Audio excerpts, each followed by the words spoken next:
Meeting this fine, wonderful Florida day, Tuesday, November 14th, 2017. We're going to have a call to order, and our invocation today was supposed to be led by Pastor Don Adcock with Liberty Baptist Church. He's en route to the hospital. One of his church members is in ICU. So I've asked our distinguished resident, Mr. Ed Killebrew, to do the invocation, and the Pledge of Allegiance be led by Commissioner Turner. Would all please stand this morning? Let us pray. Heavenly Father, Lord, I thank you as we come into this season of Thanksgiving. I just thank you and praise you for everything that you are, Father. I thank you for the leaders of our community. I pray for them to have wisdom this morning and thought into everything that they do today, God. Father, I thank you for the veterans that have served our country. I pray that you bless them and keep them, Lord God. Father, I thank you for the interested parts that are people that are here today to take part in our government that you so gracefully gave us to be part of. I just ask that you watch over us and guide us through this day. In Jesus' name I pray. Amen. Amen. I pledge allegiance to the flag of the United States of America and to the republic for which it stands, one nation, under God, indivisible, with liberty and justice for all. Thank you, Mr. Killebrew. Thank you, Mr. Commissioner Turner. I do want you to keep in your prayers Miss Faith Sparkman. She's not been feeling well lately, and we just want to recognize her today. Mr. Chairman, if I may. You may, sir. Quick, just like to take this opportunity this morning for those of the commissioners as well as those in the audience today and other constitutional officers to recognize Amanda Gabriel. Amanda, would you stand, please? She is the new administrative assistant, executive assistant to the county manager. So just want to take the opportunity to welcome her to our first meeting this morning. Welcome, Amanda. Thank you. We look forward to many, many meetings with you, okay? All right, gentlemen, on your agenda items, your first approval of the minutes of October 10th, October 17th, and the October 24th meetings. Chair will entertain a motion. I'll make a motion to approve. We have proper motion by Commissioner Goddard. Second. Second by Commissioner Turner. Any further discussion on the item? Hearing none, all in favor signify by saying aye. Aye. Opposed, like sign. The ayes have it. Item number 3, Mr. Suggs, employee of the Quarter Recognition. Yes, it's Lisa Suarez in the audience this morning. Yes, I see Lisa. Oh, come on down, Lisa. All right, Lisa.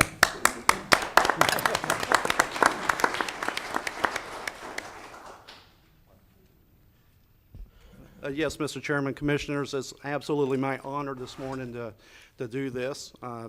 As a new county administrator, this is my first opportunity to congratulate our employee of the quarter. And it just so happens that Lisa comes from my background, which is code enforcement, so in the planning division. So See where you can be at, congratulations. Lisa? See? See, it works out pretty good. But no, I'd like to read something here. It says, Lisa Suarez is the Enforcement Division Manager for the Planning and Development Department. She started with the county in 2003 as a staff assistant.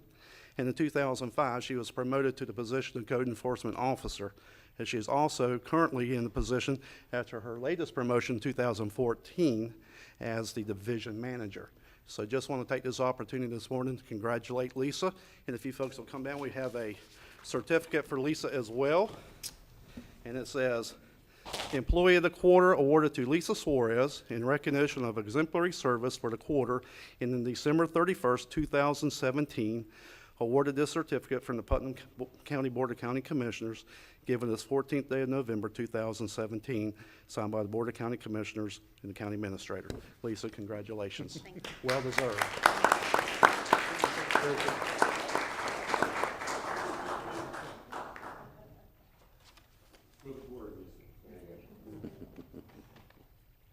And Lisa, as a token of the gratification from the Board of County Commissioners, here's a gift certificate as well. Again, congratulations Thank you. for being employee of the quarter for Putnam County. Thank you so much. Thank you. Thank you, Lisa.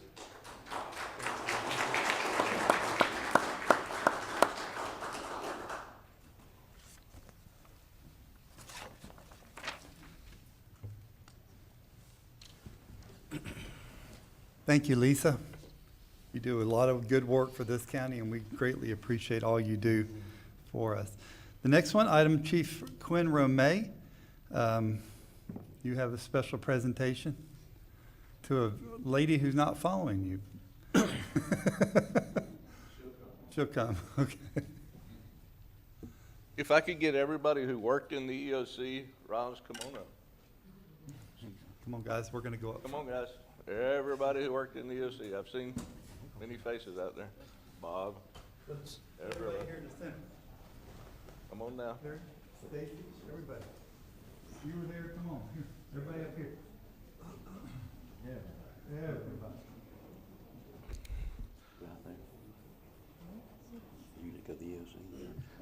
Come on, guys, over here, over here. Y'all come on there. I went and distributed tricks up there. That's it. That was it. You are the center of That was it. Should have been at the EOC. Mr. Chair, I'd just like to take this quick moment to recognize Roz. We know her as Roz and Miss Woods. Roz has been working with us at the EOC, and I know in many other county offices for how many years now? This month makes 4 years. 4 years. You always have these unsung heroes that come out of the woodwork that go the extra mile. And during the storm, things were just clean. And I've been at the EOC in the past, you know, when we're hunkered down and there's trash in the trash cans and cups all over the place. And I think I asked Guy or one of the ladies there, I said, what happened? And they said, well, Roz is here. I said, oh, really? Well, she was coming in many times a day, even when, you know, during the storm, leading up to the storm, after the storm, we never had to call. And I just want to take this brief moment to recognize Roz. Thank you for everything you did to help us. I know you, in a day-to-day atmosphere, you work in many different buildings, but what you did for us during the storm was above and beyond, and we truly appreciate it. And we wanted to recognize you. Thank you, and just to show your appreciation. So.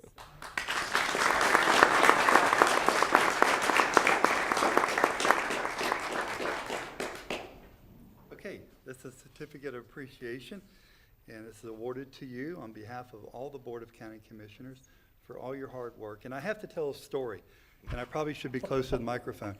It was late one evening, I was at EOC, and I said, why don't you go home? She said, well, I'm waiting on everybody else to go home, Roz says, so I can mop the floor and have it clean for tomorrow.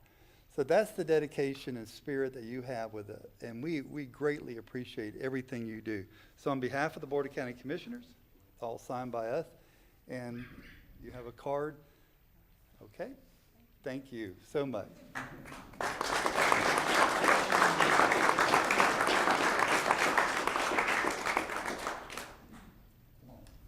All right, now all Lord, y'all got to get close. everybody get in. Come on, Quinn, get in.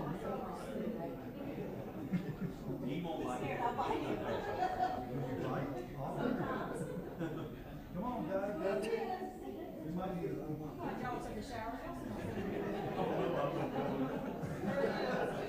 All right, we need a big smile. One more.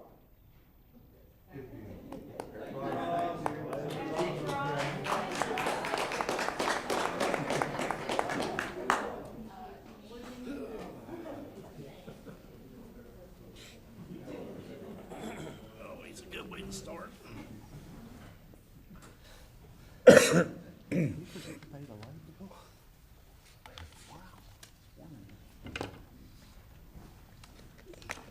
Roz, I didn't give you an opportunity. You want to say something?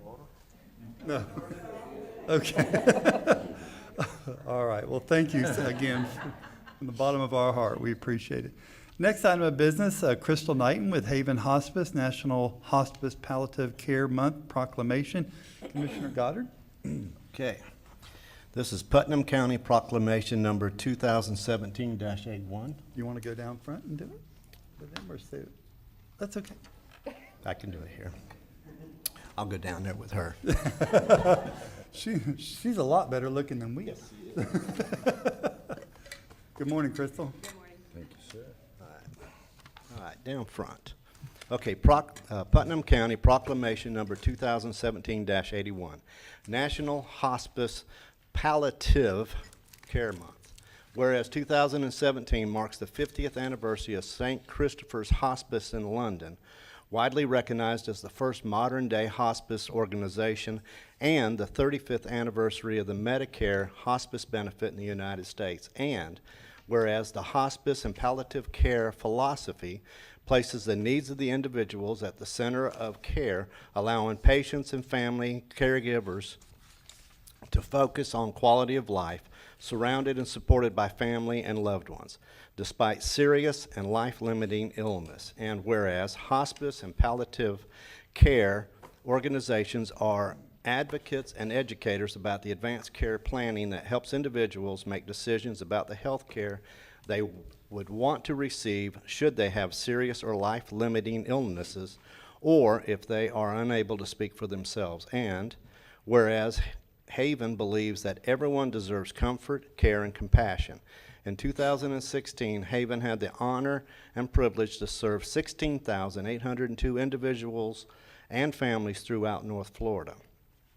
Now, therefore, the Putnam County Board of County Commissioners hereby proclaims November 2017 as National Hospice Palliative Care Month in Putnam County, and encourages citizens to increase their understanding and awareness of options of care at the end of life, and to observe this month with appropriate activities and programs.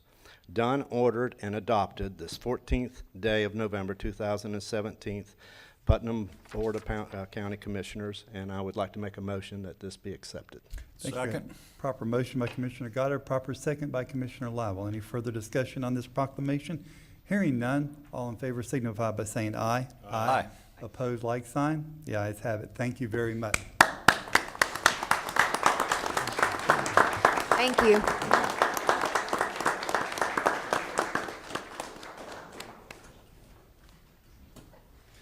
Crystal, do you want to say something?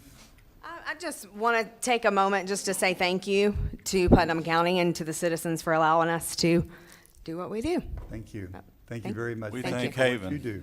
Thank you. Yes, Great organization. yes, it is. All right. Mary Thomas with the Children's Home Society of Florida. Mary in the audience today? Good. She is. Commissioner Pickens, would you like to go to the podium and read the proclamation? Good morning. How are you doing today?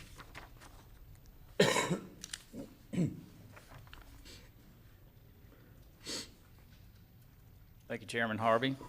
Sir. Putnam County Proclamation Number 2017-82, Children's Home Society of Florida, 115 Years of Doing Good. Whereas Children's Home Society of Florida first opened its doors on November 17th, 1902, as an orphanage to provide a safe home to the growing population of abandoned and homeless children in Jacksonville, thus solving an intense societal challenge. And whereas the Children's Home Society of Florida has grown from a team of 2 caring for 24 children in year 1 to a team of nearly 2,000, empowering more than 50,000 children and family members every year. And whereas Children's Home Society of Florida has been the leader in enacting change for children, from driving policy, establishing child labor laws, compulsory education laws, to fiercely advocating for children's rights and foster care, and developing community partnership schools, and turns odds into opportunities for children and families for 115 years. And whereas Children's Home Society of Florida challenges tradition to form strategic partnerships with universities, nonprofits, for-profit entities, healthcare organizations, and others to deliver the right solution to nearly every Florida community at the right time to change entire strategies for generations. And therefore now, the Putnam County Board of Commissioners hereby proclaims November 17th, 2017, at Children's Home Society of Florida Day in Putnam County, and encourages citizens to recognize the good being done by Children's Home Society of Florida to empower more children and families to cross the bridge so they may realize their full potential. Done, ordered, and adopted the 14th day of November, 2017, the Board of County Commissioners. I move we approve this proclamation. Proper motion by Commissioner Pickens, proper second by Commissioner Turner. Any further discussion on this proclamation? Hearing none, all in favor signify by saying aye. Aye. Opposed, like sign, the ayes have it. Thank you very much.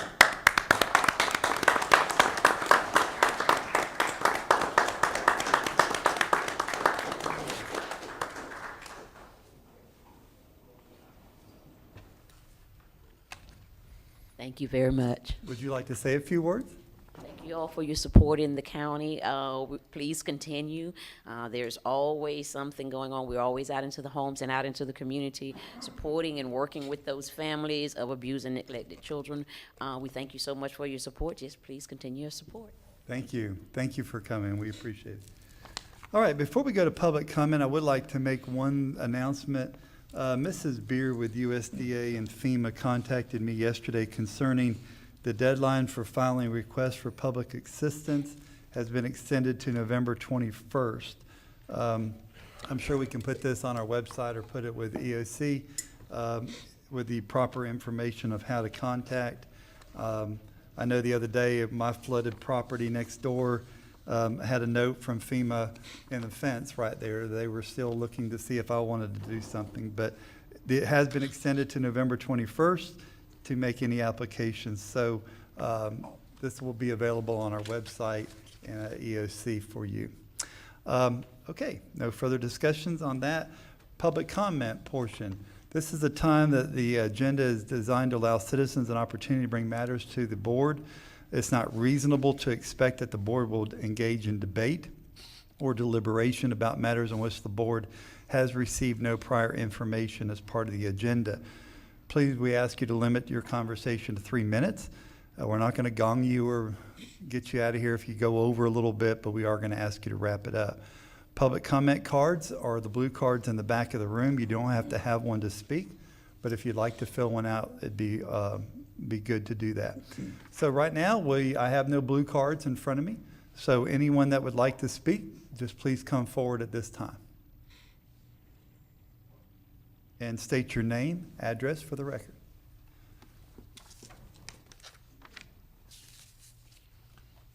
My name is Roxana Regan Weeks, Palaca, Florida. Good I'm morning. here again to talk about the need for an animal control facility. Our shelter has been closed for 2 weeks to the public because of overcapacity. It is long outdated. It is in a horrendous location. I heard for 4 years that Carl Beck was going to donate land. He did so a year ago. 65 acres out at the jail, all wetlands, not buildable, not really usable. I want to throw an idea out there to you.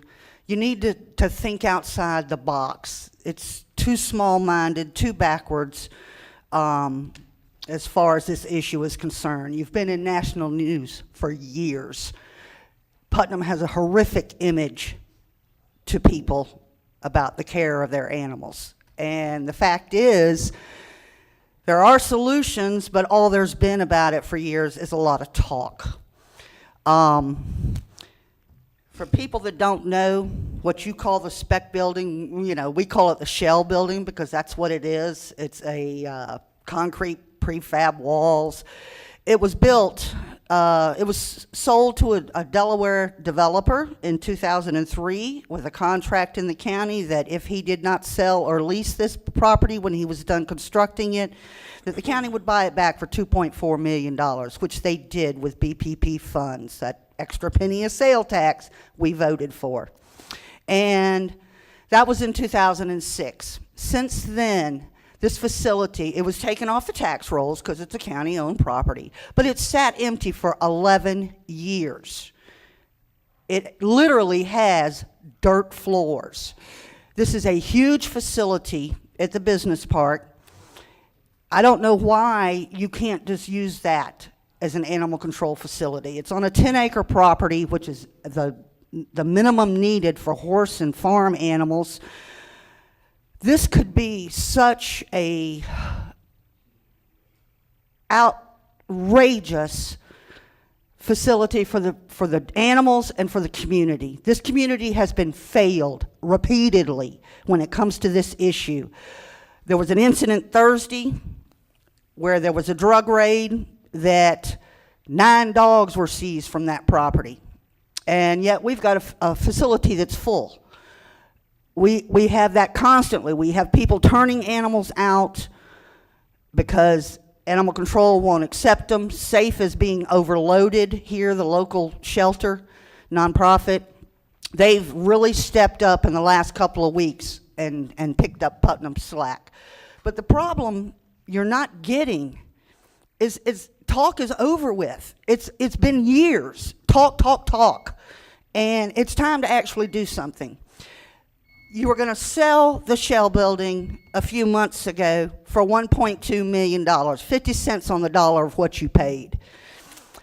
If you just used it for the first time in 11 years and did something for the community, you could put a minimal amount of money into this to turn it in, and this would last you 30 or 40 years. It is a huge building. It is what we need. We could offer, community education. That's another issue here. The community needs education. We need training programs. We could do a lot with this.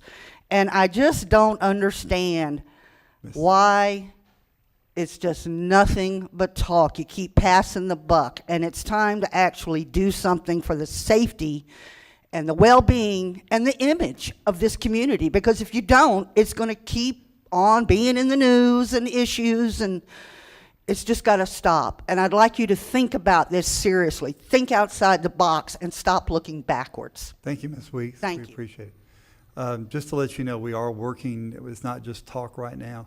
There's a lot of work being done, and I know a couple months ago we pretty much said that to our administration. It's time to move this forward. Commissioner Liebel's been involved for years, and we'd like to see this done very, very fast and get this moving. Our attorney's been working on it, and we should see something coming out very, very soon. So just hold tight on that, and we'll let you know. Anybody else would like to speak to us? Come up. Mr. Hayes, if you'll, Mr. Hayes, get your animals under control, please, sir. They're,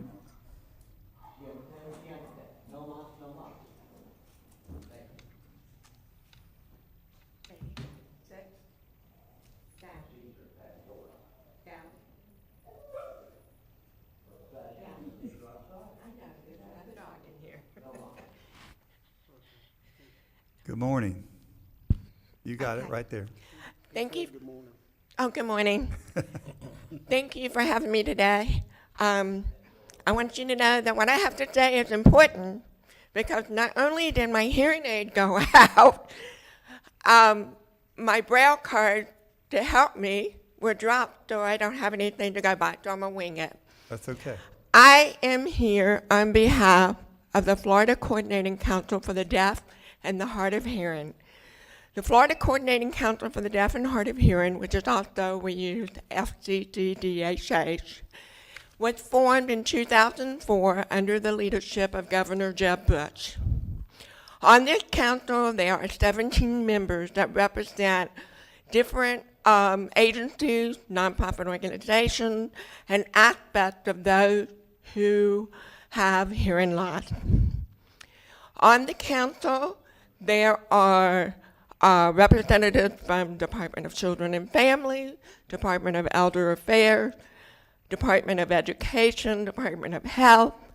The nonprofits are Hearing Loss Association, Alexander Graham Bell Foundation, Florida Association for the Deaf, and the other aspects are audiologists, hearing aid specialists, a parent of a deaf, blind, or hard of hearing child, and I am on the council as an individual who is deaf blind.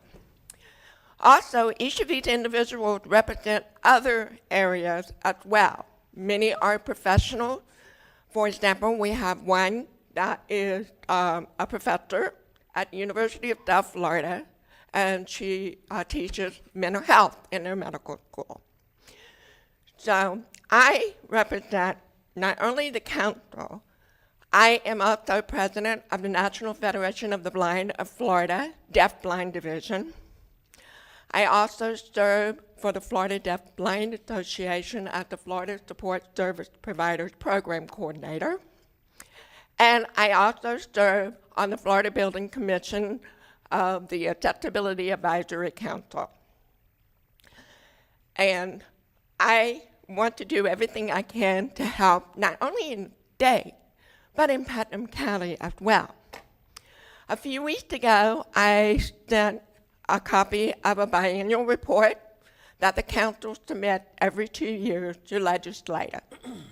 Each of the council members are reaching out to their elected officials to let them know of concerns and make possible resolutions. The biannual report has several keys. It gives information about education, employment, emergency, and other areas of concern in daily living in everyone's life. So these are mentioned issues, but they also mention resolution, and they have resources that back this and the report along with some links. Within the report that I submitted to the commissioners, there were some documents. One is a talking point where we use to share to the legislative about different aspects of how a positive scenario would be. In other words, you have a person that has an issue. If they're provided with the appropriate, absolute, right fit resources, they're able to do just about anything within their limitations.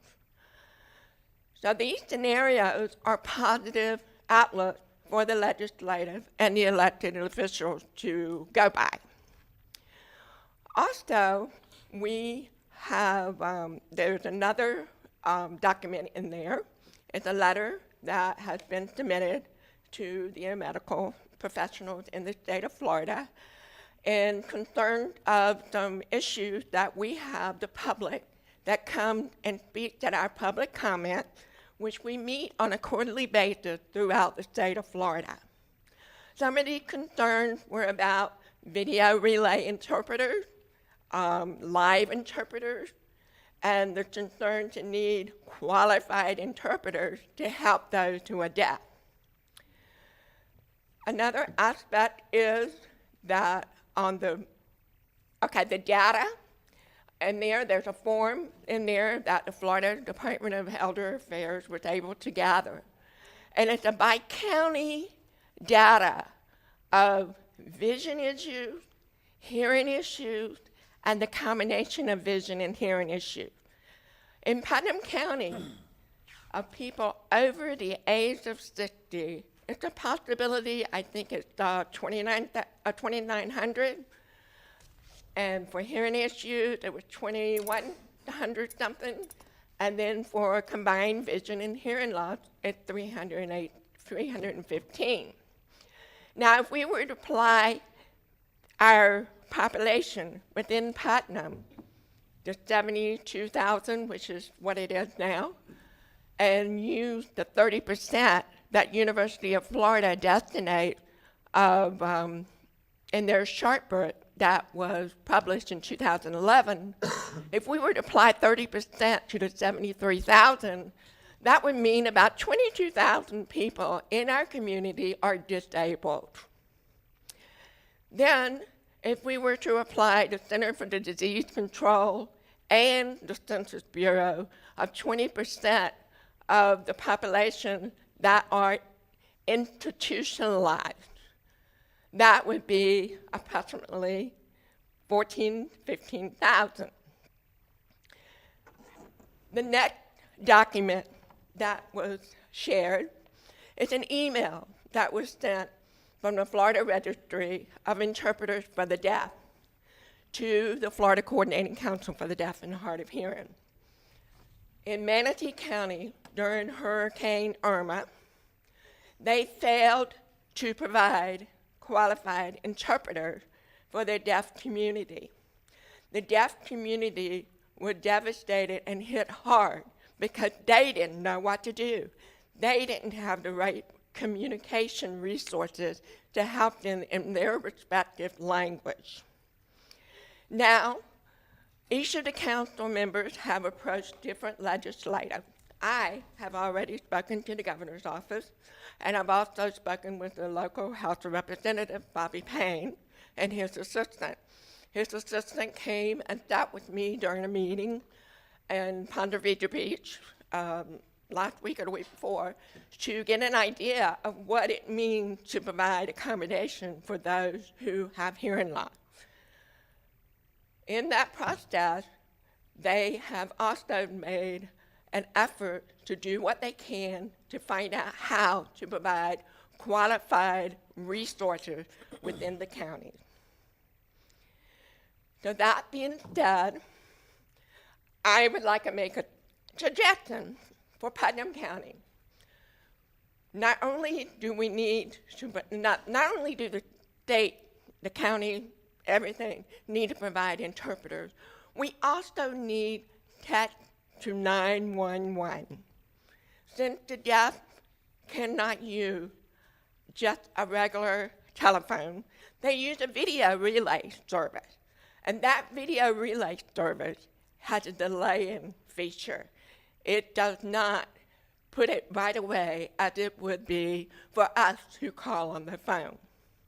So text to 911 would be an advantage for them to be able to report any type of emergency.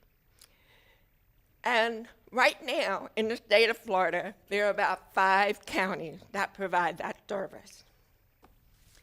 And I would like to suggest that Putnam County be a leader in promoting Putnam County restaurants to provide the best qualified resources for our community, because thank God there was nothing really serious that happened with Hurricane Irma, but it can. And we need to be able to reach out to provide the assistance. And one of those suggestions is to create an outreach network communication effort to where we have town meeting to reach out to the community and have them understand that we want to know who they are, where they are, and how we can help them. The Florida Department of Health has a program that's called the Special Needs. We're in a situation of emergency situation. But those are for people that need medical help. For example, someone with oxygen, they need that electricity. A disabled person doesn't necessarily have to have those specific needs.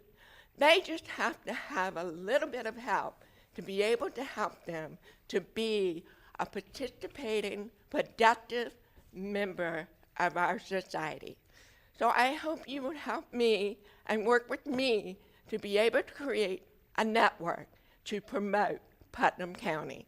Thank you. You did. Thank you. You did a Anybody great have job. Any questions? You did a great job winging it, and we appreciate it. Chief Romay, I saw him writing notes during your conversation. Chief Romay, I have her presentation in my hand, so afterward, if you'd like to come up and pick it up. And we thank you for your time today, and we appreciate your input. Thank you very much. Thank you. Thank you. Have a good day. You too. All right, was there anybody else from the audience before we get to the blue card? Before we get to the blue card? Anybody else want to speak to us before we get to the last blue card? Mr. Hayes, you're going to have to control.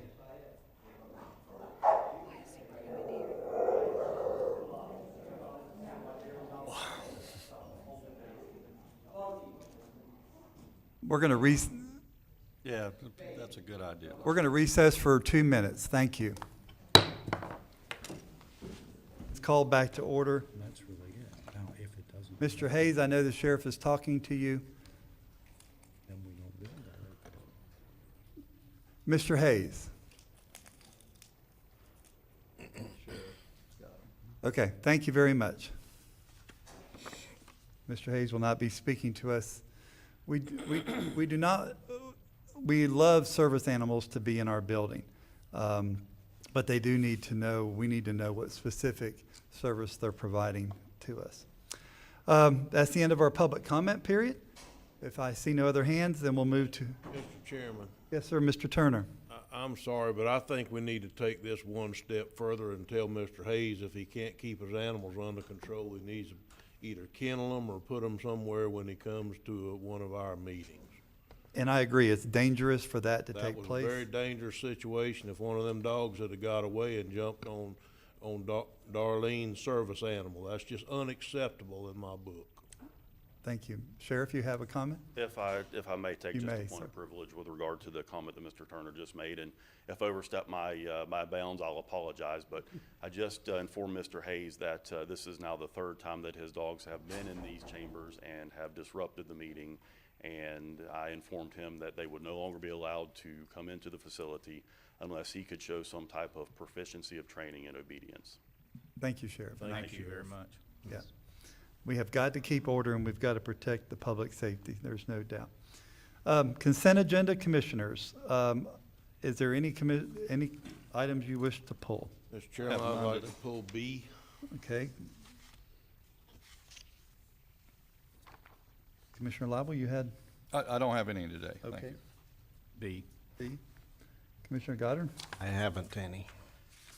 Okay, and I would like to pull items E and F, just so we can brag a little bit. So Commissioner Turner, you have the floor with item B, page 30 in your budget, your packet, I'm sorry.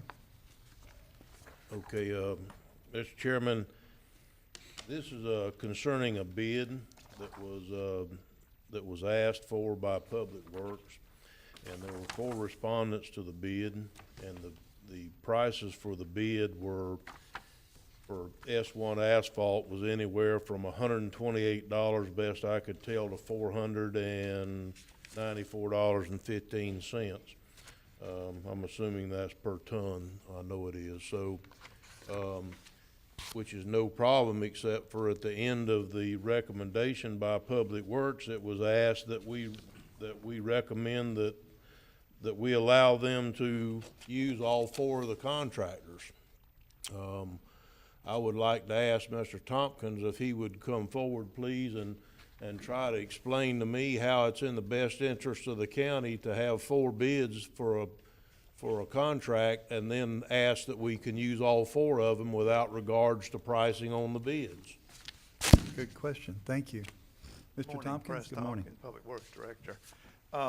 Commissioner, I share your angst on this. We put this out to bid. We had 4 respondents to the contract.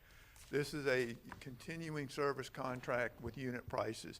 We guaranteed absolutely no amount of work to be done. This was just a unit price contract on certain quantities. The range you saw was because of the categories we had. We had like from 0 to 1,000 tons of asphalt or square yards of asphalt, which is a very small amount, all the way up to 25,000 to 50,000. And when you get out to that range, you'll see the prices drop down significantly. What we, in talking over with our purchasing agent, we had originally talked about we were only going to enter 3 of the bids into the contract. It was suggested that we go ahead and put all 4 respondents under contract. It does lock our asphalt price in for a year with 1 or 2 one-year extensions of that price. The price we got for the amount of asphalt that we normally do is around $85 a ton in place. This is an excellent price for us to have, and it guarantees us price control over the next couple of years. And I agree that there was a large range of prices, but I have no control over what they actually bid on their quantities.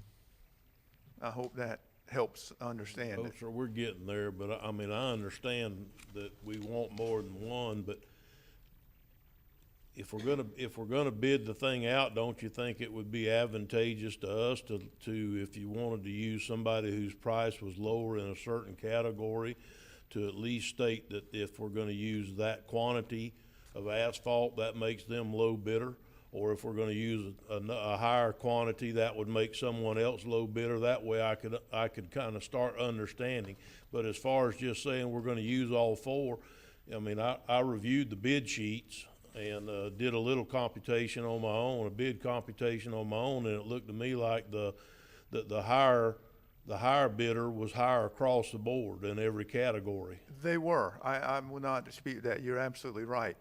All this does is give us the ability that if we ever had to call them on emergency procedures or whatever, at least we have them under contract. But you're absolutely right. We call this our Chinese menu.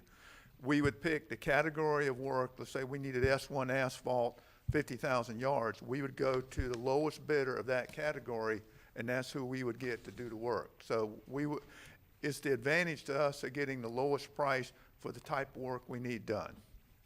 Mr. Tompkins, I've dealt for many years in private industry with continuing contracts for, in my private job. Right. And I don't know that I'm ever aware in all the years that I've done this that they accepted all four bids in a service contract. Usually they accept the low bid. They possibly will enter in with the second guy in line, or person, not necessarily a guy, but the second person in line. And then at that point, I don't know that I've ever heard of just accepting every bid all the way across the board. And I don't see how that in good conscience that we can do that. I can see taking the low one and even setting up a second guy for a backup to the low one. But I think we've got to declare somebody a low bidder in this service contract, don't we? Well, we do, but like I said, it's certain categories that they bid on. And I agree with you about one contractor was high on all categories that he bid on. As you notice, some of the contractors didn't bid on other categories. I will say in the asphalt industry, it is fairly common to have 3 and 4 asphalt companies under contract at the same time. Most of the counties that we deal with that have this capability, they put all the asphalt plants under contract for a period of time. We can certainly amend that if it's your wish that we could only award the contract to the first 1 or 2 or 3 bidders. That certainly could be done at your prerogative. If we declare somebody a low bidder, or do you accept 2 or 3 of them like you're talking about, if that turns out to be the case, at what point in time do you bid out your next project and it's just not continuing services? I mean, at some level, is there a threshold in there at some level, like so many thousands of yards that you have to bid out to somebody again, or do you just get to try and pick one of the 2 or 3 that can get to it? Or, I mean, I'm having trouble understanding how this process is working, because this is quite different than anything I've ever been used to dealing with before on either side of this table I'm sitting on. Well, what we do at the asphalt contract, let's say XYZ is the low bid for 50,000 yards of S1.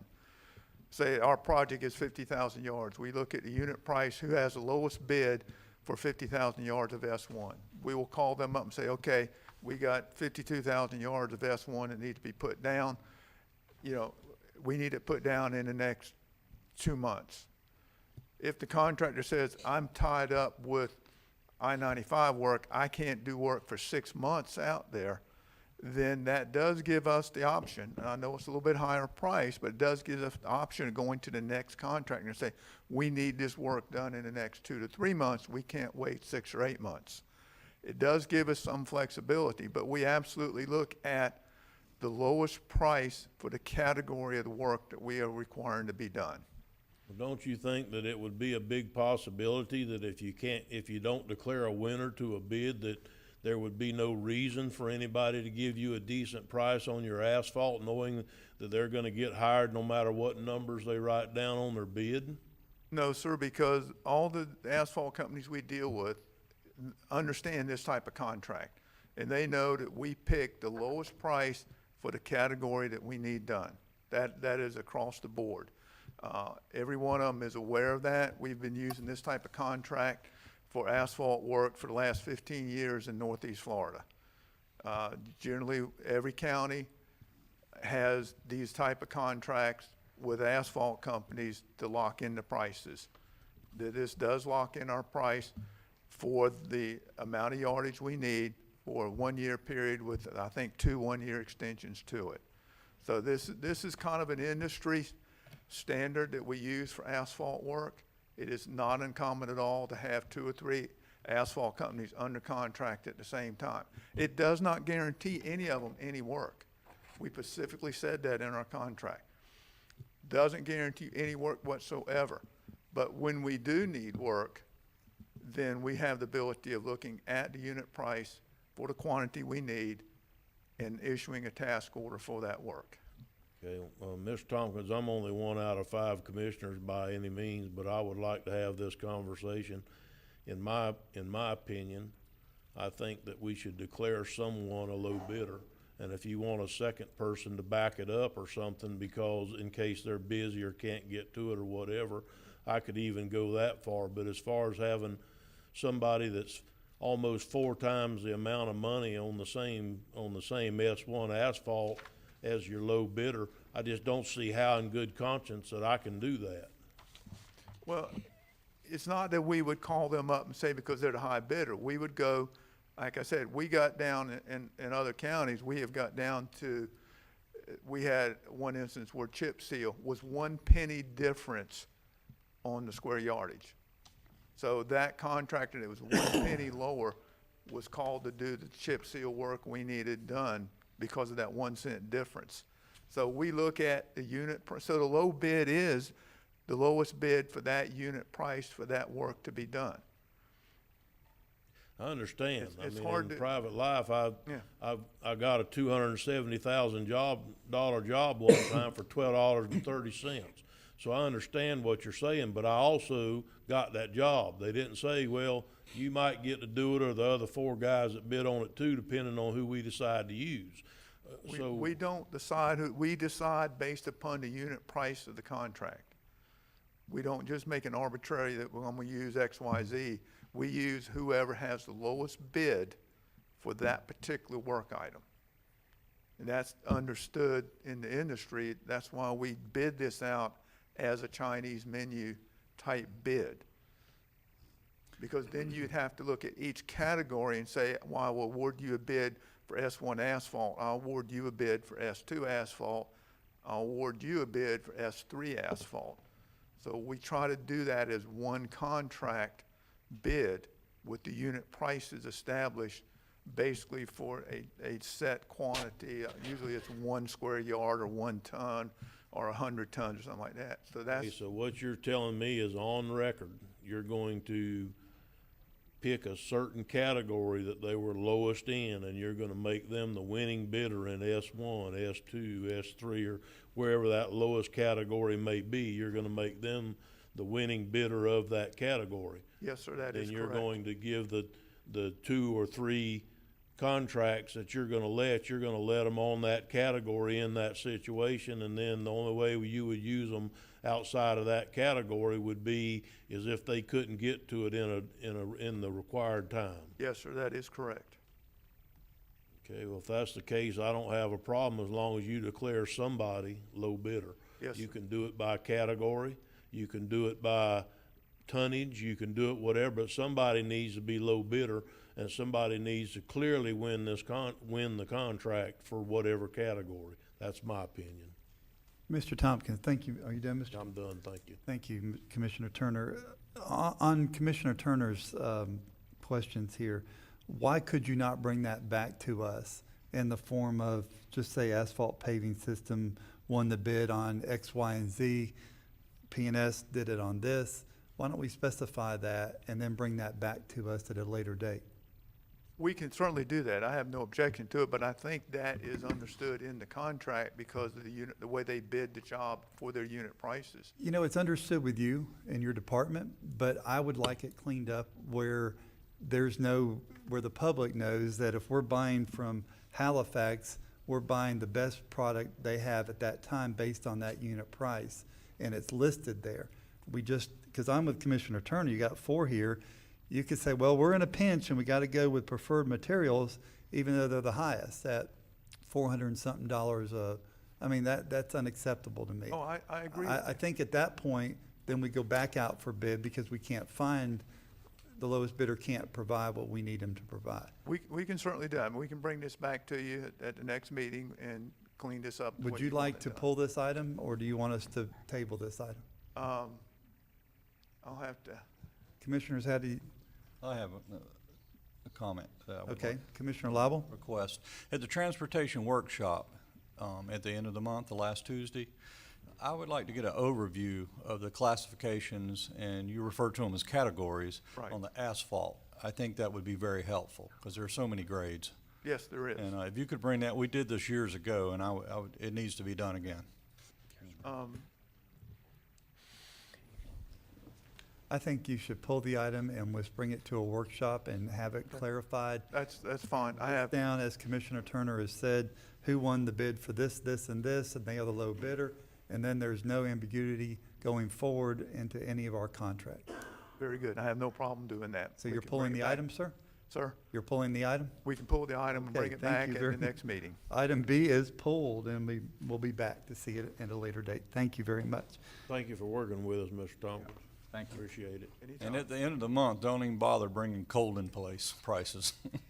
I never want to see that stuff again. Okay, thank you very much. I have the next That's one, it, sir. Thank you. Okay. All I think right. I have the next item you wanted to.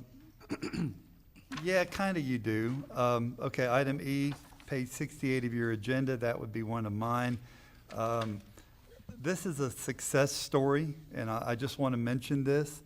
We're using a local contractor, and we're piggybacking off the city of Tallahassee. We're keeping it within region. Yes, sir. We went out to Texas one time to piggyback, and that caused me a major heartburn. But I like the fact that it was recent. It was a recent purchase. I saw that.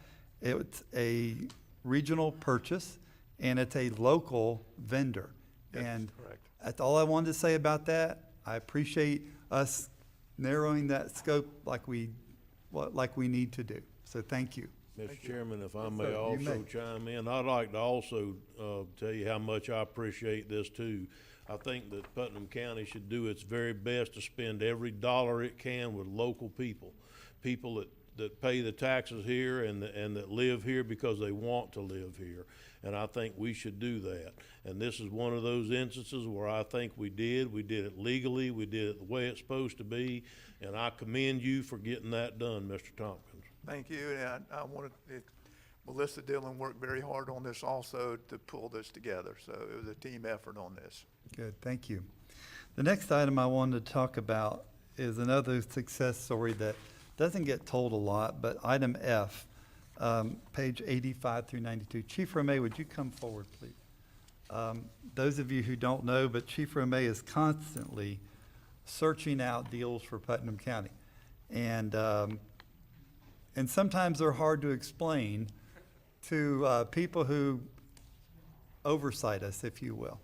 And, but I'd like for you to explain the process and what you're doing here for the public to know that we are on top of this, so. Well, this project is a win-win in many different ways, and I want to get the sheriff and Joe up also because Come on up, they're a gentlemen. partnership in what we're doing. This particular unit, as y'all know, we've been looking at federal excess property for years. I've been using brush trucks.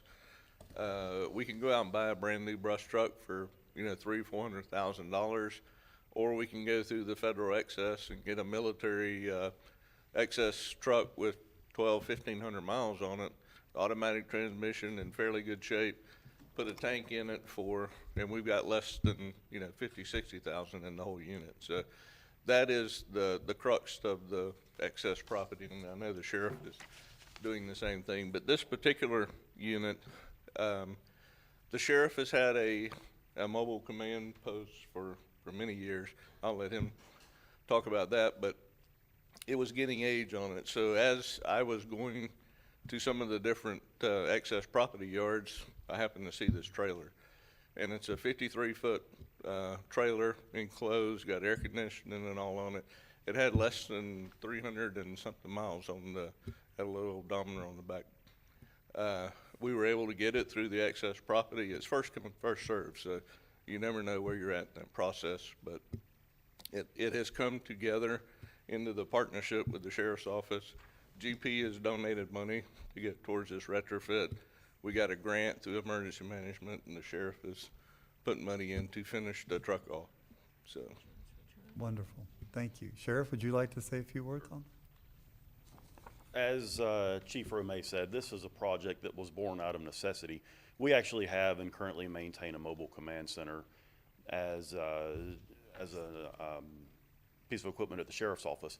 The particular mobile command center we have is basically a fifth wheel travel trailer that was retrofitted and purchased back in 2002 or 3, I believe. Not unlike any travel trailer, it comes with its own quirks, and the upkeep on it has just become cumbersome, to say the least. It's showing its age, and the technology and some of the equipment in there is outdated, to say the least, and has reached its end of life. We can't even get parts for some of it anymore.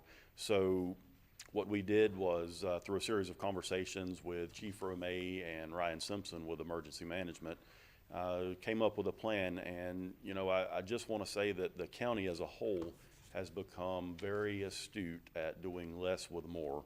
I can personally tell you that we have reached out to some surrounding agencies who have purchased similarly equipped vehicles through vendors in the region. E1 over in Ocala specializes in retrofitting vehicles just like this one.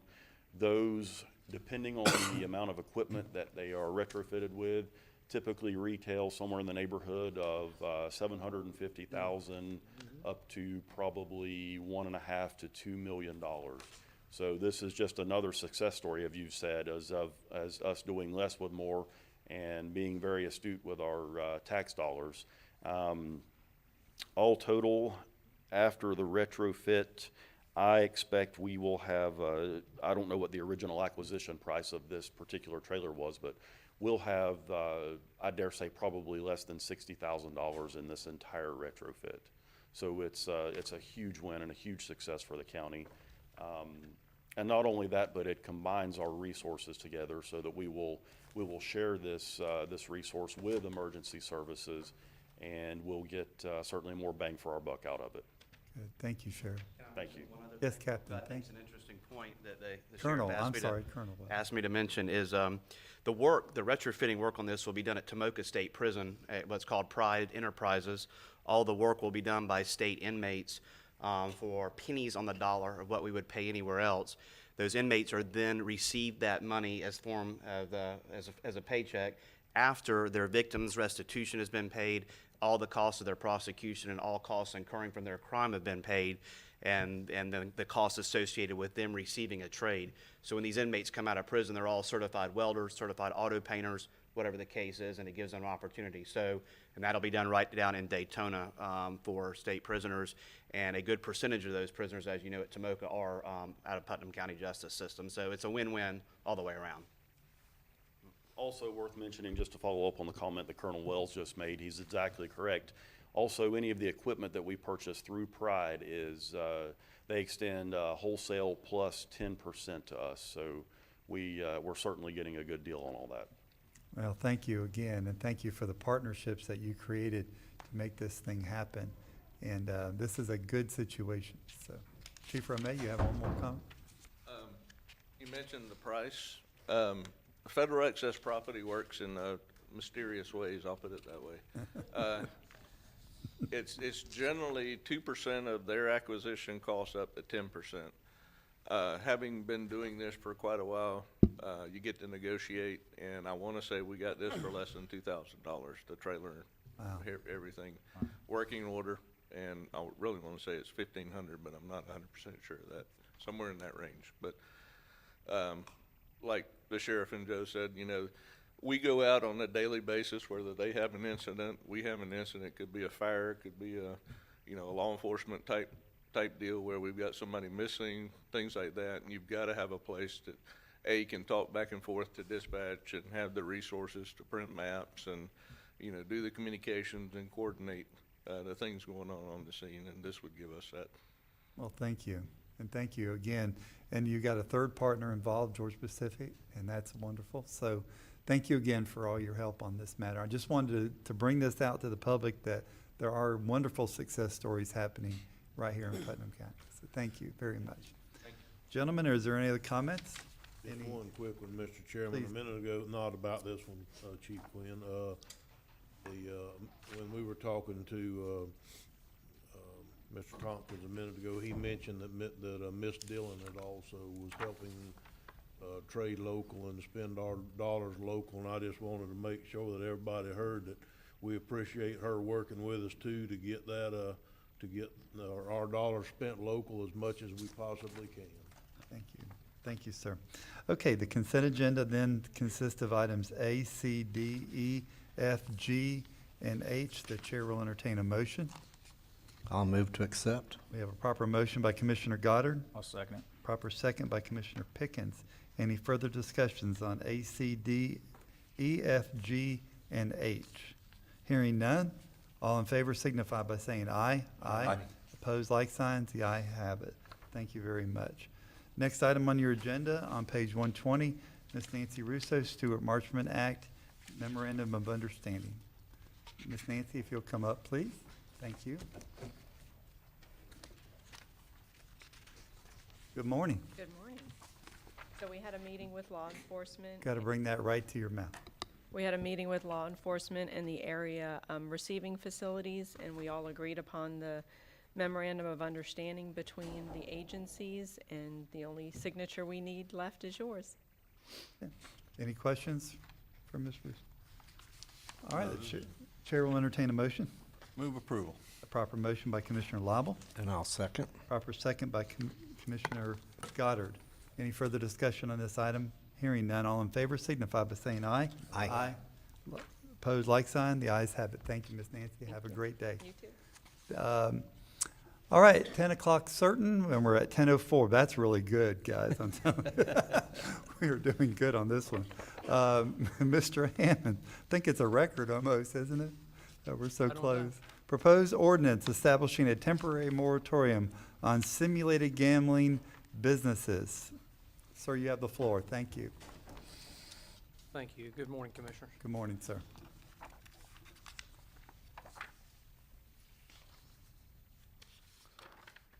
Planning and Development has had an ongoing problem with this use known as Internet Cafe, becoming a nuisance over the past 6 months particularly. Crackdowns on this type of use by many of the surrounding counties and municipalities has driven these businesses to seek other locations with less stringent requirements and enforcement. Over the past year, the department has found a number of these that open up literally overnight.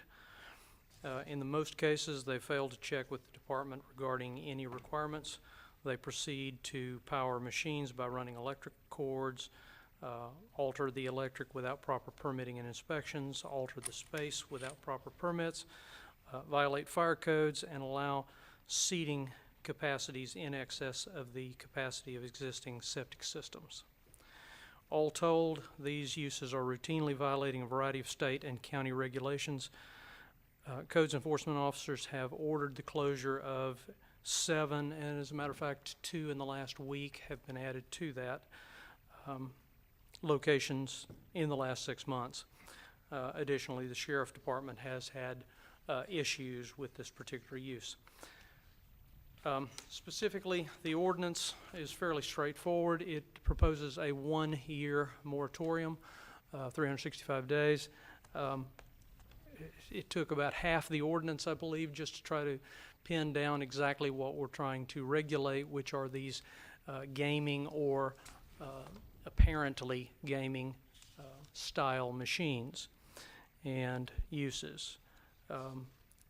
And specifically, again, what the ordinance is intended to do is establish a 365-day moratorium, which will give us time to begin to, or draft something to adequately regulate this going forward. I do draw your attention to page 2 of the ordinance at the bottom under exceptions. Pursuant to discussions that we had at workshop, we did allow a window for those who were in the process. Specifically, this ordinance shall not apply to any such gambling or simulated gambling business that have been lawfully permitted and lawfully operating on the effective date of this ordinance. Furthermore, such businesses that have submitted complete and sufficient application for all required development orders and/or permits, including all materials required for the development review prior to the effective date of this ordinance, may be permitted no later than 120 days after the effective date of this ordinance. Okay. We think that will at least give anybody who has been working in good faith to get one of these things open a window to comply. Otherwise, they'll have to wait 365 days and until we get another ordinance in place. And that exception came about at a workshop where the board and planning and development worked hard to craft that language so anybody that was in the system currently had an opportunity to stay in that system and Yes. be permitted legally. So we appreciate that, working together on that. Commissioners, are there any comments? This is a public hearing. I will be opening it up for anyone in the audience who wants to speak in favor of this application. Okay, is there anybody in the audience wishing to speak in opposition of this application, of this ordinance? All right, hearing none, we'll close our public portion of the meeting and we'll go to the commissioner deliberations. Hearing no deliberations, the chair will entertain a motion. Mr. Chairman, what would be the proper motion here? We have to read it one more time after 5 o'clock, don't we? Or is this actual a passing meeting, or where we at, Brian? Or No, Mr. sir. Hammond, excuse me. No, sir, this is a one hearing. You can adopt it today. This is not an amendment to the Land Development Code. This ordinance would not appear in that body of ordinances. In that case, I move that we adopt this ordinance. We have proper motion by Commissioner Turner to adopt the ordinance. And a second? Proper second by Commissioner Lible. Any further discussion on the ordinance? Hearing none, all in favor signify by saying aye. Aye. Opposed, like sign. The ayes have it, and the ordinance is adopted. Thank you very Commissioner. much. Thank you, Brian. Okay. Next item on the agenda is any appointments. Board members, are there any appointments that need to be filled today? All right. I have none. I have none. I have none. Okay. Commissioner Lible? No? I'm good. Okay. All right. Next item on the agenda, Mr. County's Administrator, Mr. Terry Suggs. Thank you, Mr. Chair, Commissioners. You're welcome, sir. The item that we have under A this morning is a return of funds from constitutional officers. As you're aware, at the last meeting, without it being able to get time to be scheduled on the agenda, we had a wonderful presentation from Sheriff Gator Deloach on some return of funds for fiscal year 16-17, which was an opportunity for us to get here today to share the same information with all our constitutional officers and what they've meant to this commission this fiscal year. You know, we've received close to, let's see, it's about $1.8 million back from the constitutional officers this year.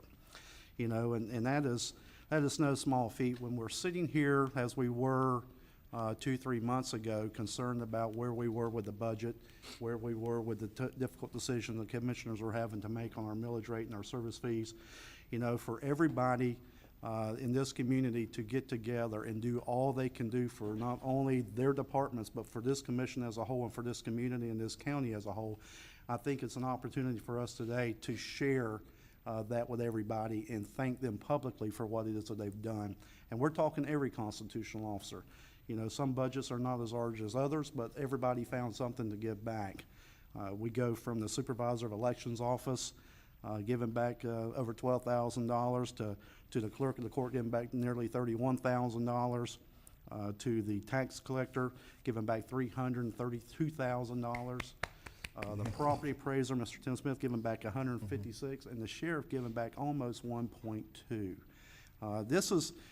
You know, when we're faced with the times that we're faced with, and these folks went back to their offices and to their staff and to their department heads, and they did all they could do to give this back, to make us a little more whole than what we were when we ended up 16, 17, I think is extremely important.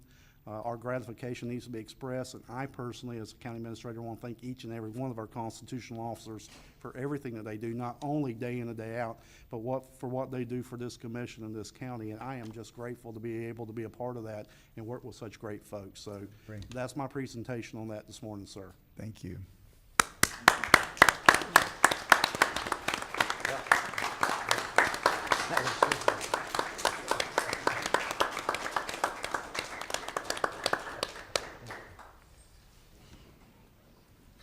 Ms. Myers, you are in the audience. I would be remiss not to bring you up if you'd like to come up and say a few words.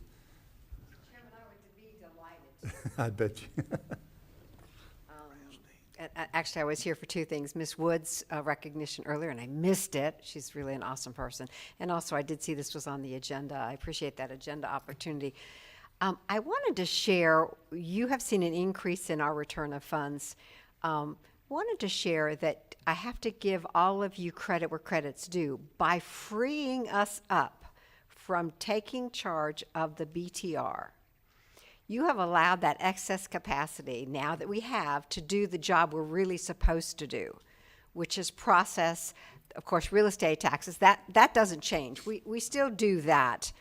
But all of our state functions that we do in our office, which earn money to this office. So unlike some of the constitutional officers, we actually earn every dollar we get.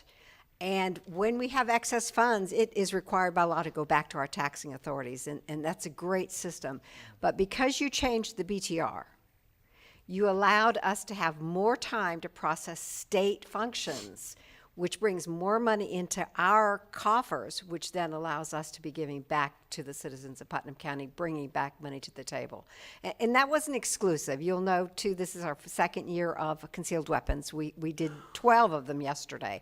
So that's a new revenue source, but a combination of a variety of new revenue sources, but also the fact that we are not tying staff up in a system that was actually using money, not bringing money to us. So I just wanted to give everybody accolades on that And thank work you we did together. Thank you for all you do for Putnam County. We Well, you're appreciate it. welcome. And we're still getting phone calls. I didn't have to renew my BTR. What does that mean?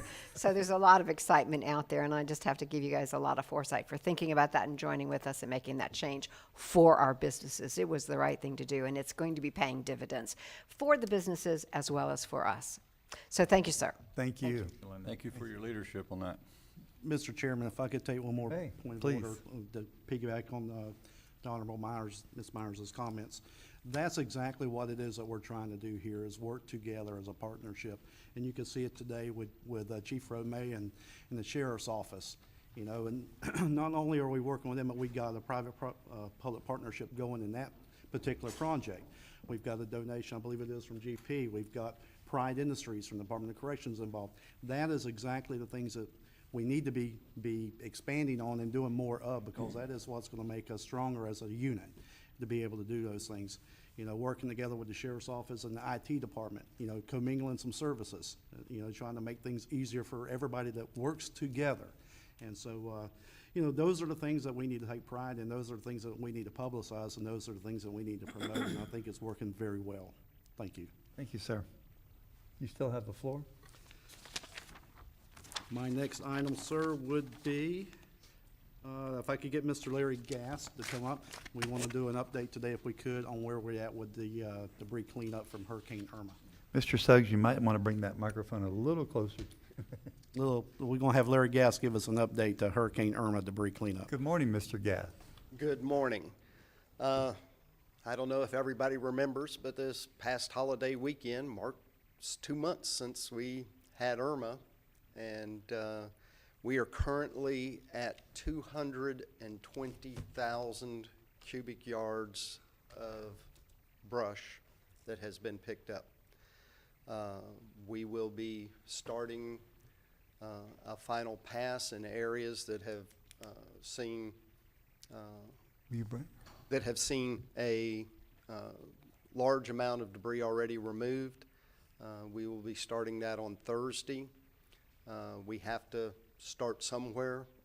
It's not that every place in the county is going to be that way, but if everybody gets their debris out by Thursday, it will be picked up. If they have any concerns, I request that they please call the sanitation office so that we would be able to address those. We're still running punch lists that the contractor is looking at to make sure everything's done. C&D has not been addressed yet, but we have some enterprising individuals that are helping us out tremendously. I have seen several trucks going by where the docks and everything have been placed on the roadside, and they are removing the good lumber and placing it into the backs of their trucks. And that's material that we will not have to pay to collect and pay to dispose of. So we do have some enterprising individuals that are helping us out in this project. That's how we all furnished our first apartment, if you remember. Unfortunately, you know, last year with Matthew, it took us almost 6 months to get 100,000 cubic yards up. In 2 months, we've gotten 220. Wow. But unfortunately, this looks like it may be close to $3 million or more just for the debris pickup. And it's going to be a major impact on this year. And I'll answer any questions that you have about the debris pickup. So if there's C&D material, they can still put it out in front of their home. And explain what C&D means to the listening public in our audience. Basically, it would be the construction demolition debris. If the house flooded and they had to pull the drywall out, they had to, a dock destroyed and it floated up on their property. If they take that out to the roadside, place it not with any vegetative debris, but separated by itself, then we will come by and pick it up. That will be probably one of the last things that are picked up, because it's so scattered and far apart that has to go to the landfill. It can't go to one of the brush disposal sites. So they would have to travel quite a few miles to collect a full load and then have to travel that to the landfill for disposal.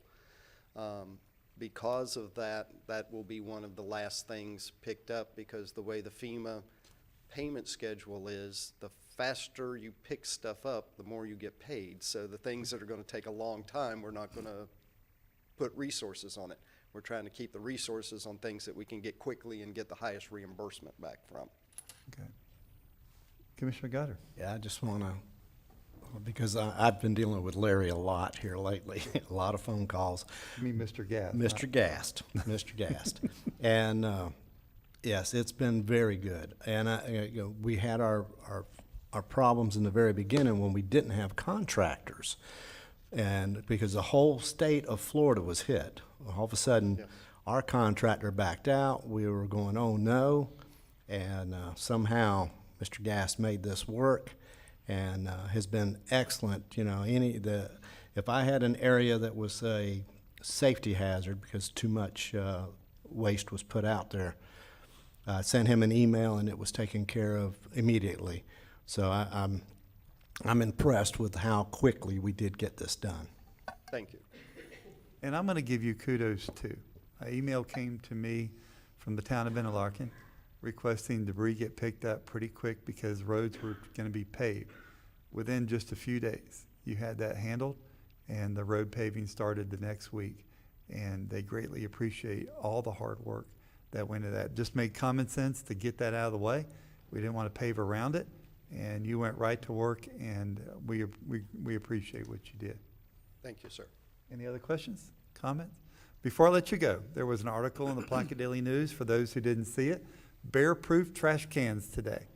That has been a long time coming since we had our Bear Summit over at the Ag Center.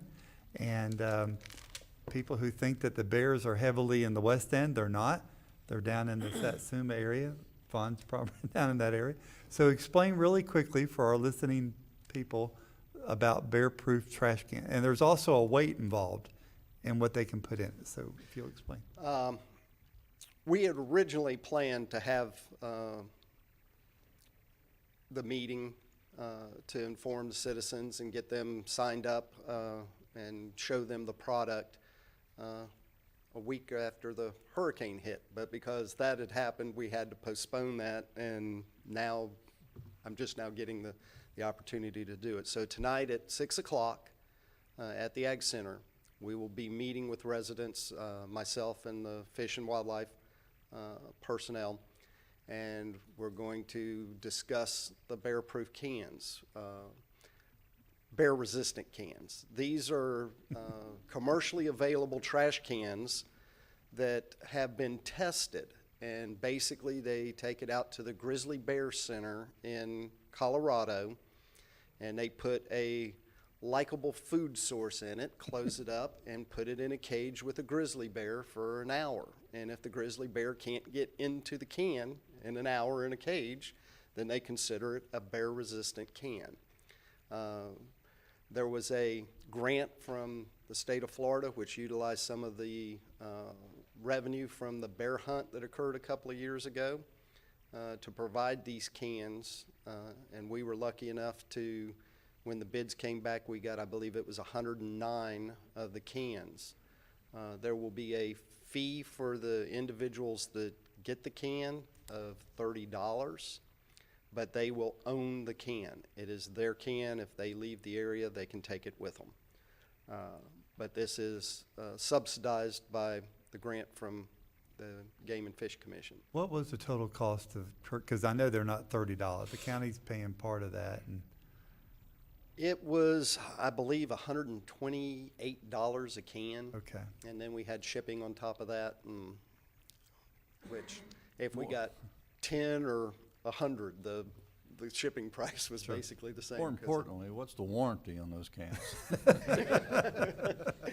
Well, according to what bear it is, I reckon. I've been working with the cans also, and I will demonstrate to the people tonight, and we will be having one more meeting for more people after this one. I will be demonstrating how to use an Allen wrench to open the can, because it's got a little round chimney on top. You got to stick your finger down through and then pull a latch to get it. And my hands aren't the best in the world, and some people's, may not have the dexterity to do it. And I found that you can take a simple Allen wrench, turn the short end down, stick it in the chimney, pull the latch, and open it very simply. We are going to require the citizens to bag their garbage in those cans specifically. Yes, sir, because our ordinance actually stipulates that there shall be nothing more than 32-gallon cans used. These are 96-gallon cans, and it would be impossible for the garbage men to be able to lift that and dump it into the back of the garbage truck. So we're going to require everybody to sign an understanding that they can utilize them, but they need to bag their garbage so that the collectors can open the lid, just pull the bags out, and then place those back into the truck. Good. All right. We'll see you at 6 o'clock then. All right. Thank you. Mr. Suggs, I didn't mean to take your thunder from you. Still have the floor, sir. No, sir, that you're just fine, Mr. Chairman. Last item that I have is Mr. Quinn Romay. He's going to discuss the Hurricane Irma disaster relief, state of emergency, and the reimbursement of funds for Hurricane Matthew. Good deal. Thank you, Chief. Come back.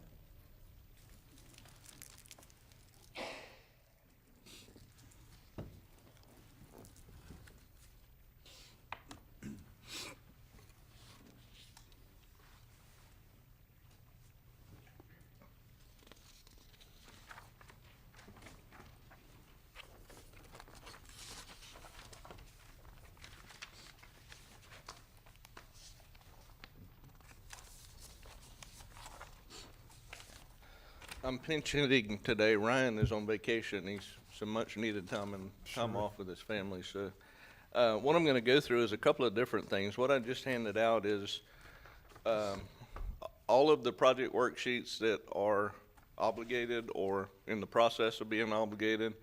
And also Ms. Frank, Susan gave us some receipt information, I believe it was Thursday, late last week anyway, on what we have already received, which is the second page.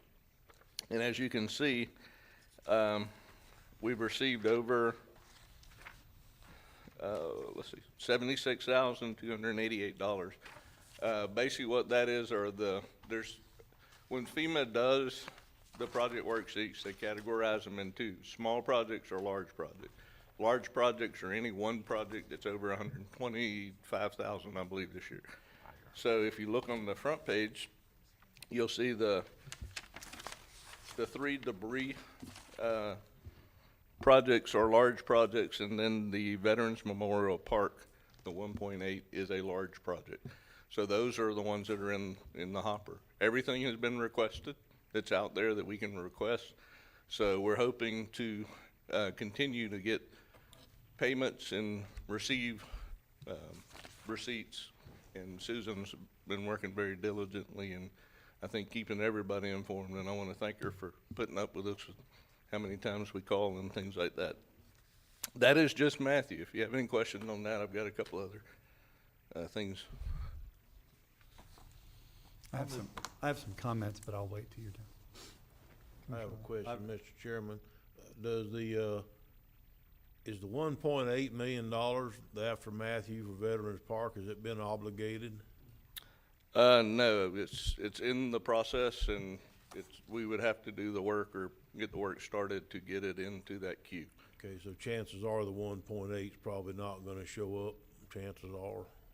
I would defer to Recreation, or I'm not sure where that project is actually, on the repair. We can take that up in a workshop sometime, but, I guess my other question, has anybody, about a couple of weeks ago in our last board meeting, we had an update on this same situation. Have we received any checks since that time? Yes. It's Well, on the no. back. Clerk's saying no, No. so, Since the last meeting update. okay. So If- basically, we're still back in, and we're bogged down again, basically. We're slapping each other on the back because we're bogged down again. If you, on the second page, the date paid, I believe that's the date we received it. So that would give you a reference. We're continuously talking to the state and trying to keep things moving, but it is the process that the state is Okay, working thank with you. us. Well, while that was said, let me say this. I want to thank Representative Payne, Senator Perry, Senator Latvala, who I had breakfast with in Tallahassee, and Senator Bradley. Director West Mall, they realized from the Small County Coalition and Florida Association of Counties, fiscally constrained counties, they were trying to push that money out first. Well, we opened a can of worms on the floor of Florida Association of Counties that day, and it turned out to be a really big can of worms. And there's a lot of things moving right now, and this money is trying to get to us as quickly as possible. They are working on expediting this, and it was all based on the fact that this board took an opportunity to see a problem and move that forward. The whole board did, and it gained a lot of traction in a very short period of time. So a lot of people were hopping and jumping, but it got things moving, and without our local delegation, it would not have been moving. And I also want to say Congressman Yoho on the federal level was just astronomical for what he did for us. So, okay. And I certainly want to echo those comments, because everybody working together in this sense with y'all's leadership, Representative Payne and our delegation and Congressman Yoho certainly helped us get to the point where we're at, and I think opened some doors and to get the process moving, because for whatever reason it was stalled. It was not as efficient as it has been in years past. If I could, Mr. Chairman? Yes, sir, please. Drill down a little bit, and Ms. Wilkinson is in the audience. You might be able to come up and shed some light on this, but the language that I found concerning this request was actually stated unrequested when they listed our Putnam County funds and what was owed. So my question is really simple. Have we officially, on letterhead, requested those funds? Yes, sir. And it had been requested. There's still a little piece in there that we've asked about. We haven't asked for because there's no project worksheet. We've even on the front end, there's still a little section that says unrequested, and we've asked for that. The state has not been able to explain why that's in there. But yes, everything has been requested officially, not only through many conversations and emails, but also through the official channel over on. In your opinion, do you think if we would have requested shortly after the Matthew event, we would have received? No. I don't either. No, I think the system was marred with a lot of red tape. And as Ms. Popel and I talked, the comments of, well, that's just how FEMA responds. You know, we were in the White House. That's about the only question we asked Mr. Manning, was when we raised our hand is, where's our FEMA reimbursement? And they got right back to us and said, it's already at the state of Florida next day. I guess it's just a matter of sitting there, waiting. And I don't think unrequested means what we think it means. It was requested, and then you re-requested the unrequested. We've asked. Well, you know, that's how all of us were standing there shaking our head going, what is these obligated, non-obligated, unrequested? And it was pointing fingers at people going, did you not do what you're, yeah, we did. And so I believe going forward, I believe the state wants to do better. I know we want to do our project worksheets better. So, you know, but we raised an issue that day that really, wow, it was statewide. And it needed to be raised, and the conversation has needed to be had. I can tell you, I've been doing this for a very long time, and never have we've had such a convoluted process to get to the point we are today. And I believe you're right, that eyes are open, and hopefully things are going to be updated and changed and all, because we've been working this issue since right after Matthew. So, Mr. Chair, one Yes, more sir. question, if I could. You do, sir. So is in thought to the fiscal restrained counties, was there any language, Ms. Leota, same thing for you, have y'all gotten anything from the state that would treat us differently? Nothing. We did request that. There's correct? no language being written right now, but there is consideration because pressure was put on by Small County Coalition, by the Florida Association of Counties, by our representative, Payne, by Senator Perry. Senator Bradley got involved to get the fiscally constrained counties money to them first and foremost, because it was an item that they knew we did not have reserves sitting in the bank ready to pay. Well, it's been talked about then. Yeah. That answers my question. It's been talked about, and like we told them when Commissioner Turner and I were on the floor of FAC, Florida Association of Counties, that we're just praying we don't have another hurricane. How would we find the money for that if we did? So they knew our plight, and they get it for small counties, they get it for fiscally constrained counties. So maybe going in the future there'll be language, but right now it's a priority. So Procedure change Yes. is what's needed. That's right. Right. Thank Okay. you. All right. Mr. Suggs, you still have the floor, sir. I'm sorry. Well, just, I don't know if Chief mentioned it, but just as a point of information, we have not extended, nor do we intend to extend the state of emergency past last Wednesday. So we are no longer acting under a state of emergency. All policies and procedures are back in force as written and drafted. Thank you.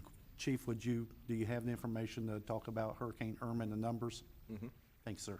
The second part of this, I've got two more things. One, finishing up Matthew. We have a mitigation committee, and basically what the committee is made up of municipalities, county departments, and it's a large committee, and that committee meets quarterly to come up with projects on how do we get better. And I say that to say, if we have an area that's flooding, or we have an area that's a problem, all of those different departments and municipalities come together and they come up with what we call the mitigation plan. And FEMA has two portions to that process. There's pre-disaster mitigation, which is a smaller pot of money. But once you get declared, like we did during Matthew and Irma, there's a post-disaster declaration. And I'm happy to say that after Matthew, FEMA and our declaration, our current, what they call a lock-in for mitigation, is a little over $1.7 million. And basically what that does is takes those plans that we already have in place, that have already gone through the state and FEMA, and prioritizes those plans, and we are going to start working on some projects. The two projects that were at the top of the list is the city of Palaca has a lift station upgrade for $236,000, and then the county has Paradise Point wastewater treatment plant for $1.3 million to be funded. And then there's a little extra money, and on the notes I have, Buena Vista wastewater treatment plant certainly has additional $114,000. So that money is to make those places better, whether it's whatever the mitigation procedure that the committee, you know, those engineers, experts came up with, whether it's lifting it, drainage, you know, it could be a myriad of things. But those are the projects that FEMA has brought forward for the. Mr. Chair? Yes, sir, Mr. Lible. So, on Paradise Point, this would be above and beyond our appropriation we just received from the Water Management District. Yes. So, and it's unencumbered. We could use it to really, really expand the service in that Dunn's Creek area. This is good news. I would Very refer good to news. press if you have some specific questions, but I can tell you that we just got the news on that. Presses and Mike have been working on it. Press, I do have a couple of questions, if you could come up. I'm surprised he's not tap dancing back there. That's pretty good news. What would you do with that money, sir? Yes, sir.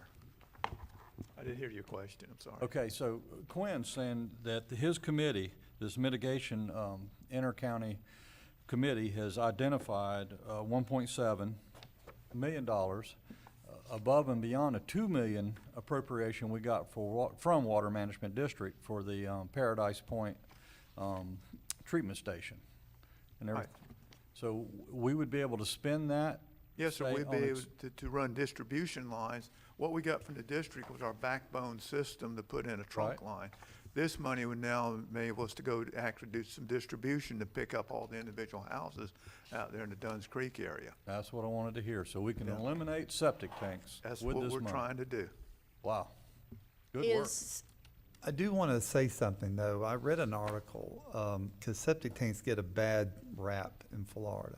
Especially in Dunn's Creek. Yeah, they do. Well, they do, and they deservingly so in that water down there.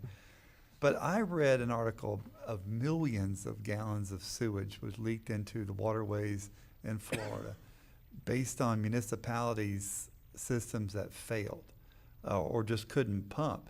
And I don't want the citizens to think that because we put sewer down there, you're going to have to shut that off if it floods that area, correct? Because you can't treat the St. Johns River.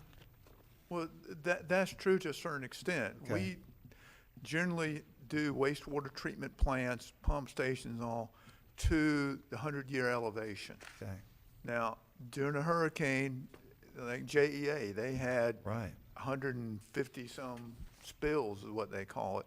When you get that much water and you get your plants underwater and you can't discharge, that's going to happen. I mean, there's no way around it at certain times. We do the best we can about building this to the 100-year flood to present probably 95% of it. Right. So, and by having a municipal system, but the same thing, when the water comes up that high, your groundwater's up, your septic tank's not functioning either at all. Right. And half the people couldn't even flush their toilets because water had nowhere to go. That's right. So at least with this type system, 95% of the time or better, we'll be able to operate a system that will get the waste where it needs to go. Yeah, that's great news. And we're also going to reduce nitrogen load in the St. Johns River, which is going to be excellent. But it's true that all the thresholds that you're talking about are based on a 100-year storm. That is And correct. anything above and beyond that is catastrophic. That is correct. Okay. And I may also, the amount of water we had with Matthew, with Irma and the two nor'easters we had over 3 foot of rain in the county. Right. Which is equivalent to a 500-year storm. That was the magnitude of water that we were contending with during these storm events. You know, and I continue to tell people, June 15th, there was a burn ban on in Putnam County. We weren't going to have fireworks in Interlochen based on the burn ban. Then we started getting a little rain. We lifted the band up. I'm mowing the grass with a lawnmower in front of my dock, and today there's 7 feet of water where I was mowing. That is not heard of. Usually we get a wet winter, wet summer, wet winter, and we gradually come back. The ground is so saturated right now, it's unbelievable. And it is. The top of it might be dry, but the bottom, It's still wet today. I mean, the groundwater is still up. I mean, the tributaries and the rivers and all really now just starting to go down that we can notice it. and we're still in rubber boots at our place. So. A lot of people are. Gentlemen, Ms. Papel, I'm sorry. just not to be a wet blanket, but a question for the sake of Then transparency. don't be. Isn't there a match requirement to the mitigation grants? Yes, match is it's a 75-25, but if we have the other, Yeah. that certainly So could get we'll have to find match money. I like 50 cents on the dollar and 75 cents on the dollar. I like when somebody else pays part of our bill. I love it. Thank you. So we could use our St. Johns River Water Management grant as a match for We that. certainly can entertain that, yes. Good. Mr. Manning, have you reviewed that contract? I hear all these, and see these heads doing this, is that true? No, I haven't. Will you please do so? He will. I would defer to legal, sir. I got you. And one last very positive point, Ryan and Nick worked extremely hard after Irma to facilitate our folks being able to get to FEMA. Not just have to call the 800 number, not have to go online, but there's several different parts of a post-disaster and what we call an IA, Individual Assistance Declaration. And just for reference, the IA is for the general public. If you have damage, you call FEMA, you go online, or you go to what we call a DRC, a Disaster Recovery Center, to sit down and meet with the FEMA folks, SBA, and the different agencies. But with the amount, the number of storms that were had, not only with Harvey in Texas and Florida, the entire state almost getting hit, in Puerto Rico, it was an uphill battle. But Ryan worked 10 times harder than what you ever should have to get us one. He got a DRC. He put different things in place. We actually had FEMA folks sitting at Walmart talking and registering and doing the outreach, if you will. And as a result of that, I've always heard we had 30-something thousand households here in Putnam County. As a reference, one person out of the household can register for FEMA for that structure unless it's a rental. And the number that we have today, which is going to go up based on the extension of the opportunity to register, is just under 14,000 folks have registered and been approved for help. That 14,000 is $5.7 million that has gone directly to help those 14,000 folks. So I think that's a huge success story.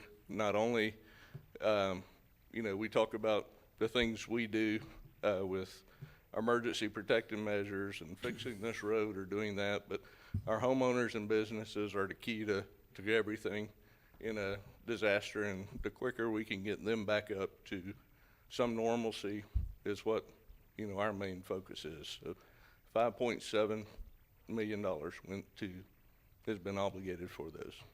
So. Good. Thank you. Commissioners, any other questions? Thank you, Point. Mr. Suggs, you still have the floor. No, sir, Mr. Chair, that's all we have, but I just want to thank staff for their excellent reports, and it just brings more information to the commission and to the public on what it is that we're doing behind the scenes to benefit our citizens. And as you can hear, 14,000 folks took advantage of the opportunity to apply for assistance, $5.7 million. And so those are the things that we need to take the most pride in, is the service that we provide. Thank you. And since you mentioned your staff, let me say this. Last week I was able to work from home for 2 days. And my wife said, is everything okay at the county level? Because you're not having to be down there all the time. It's wonderful to have you on board. Commissioner Turner on board, and the staff all pulling in the same direction. So thank you very much. Thank you. Okay, thank you. All right. County Attorney, Mr. Stacy Manning, any comment? Briefly, I just want to give you all an update on the county's lawsuit against the Palaca Housing Authority. As you know, the county and the Putnam County Solid Waste Disposal District did win a judgment against the Palaca Housing Authority for solid waste disposal fees. And the time period for them to request a rehearing has now expired. We have calculated post-judgment interest and asked staff to go ahead and get that on a new invoice and send that out to the Palaca Housing Authority. And I'm sure they'll be reasonable at this point and going ahead and paying what's due to the county. But I do have to let you know that if it is not forthcoming, then we'll be aggressively pursuing whatever collection avenues that are available to us. All right, thank you. Commissioners, any comments about that? All right, the Honorable Clerk of Court, Mr. Tim Smith. Thank you, Mr. Chairman. I just want to have two quick mentions of assistance from our other partners in our county family here. First, on just about every Monday morning, we host a little over 100 folks for jury service. Yesterday, when we came in, our jury application was not operating properly, so we were having to fall back to a manual check-in process, which is terrible. Let me tell you, you don't want to do that. That would actually require us to pull names out of a box like we used to do.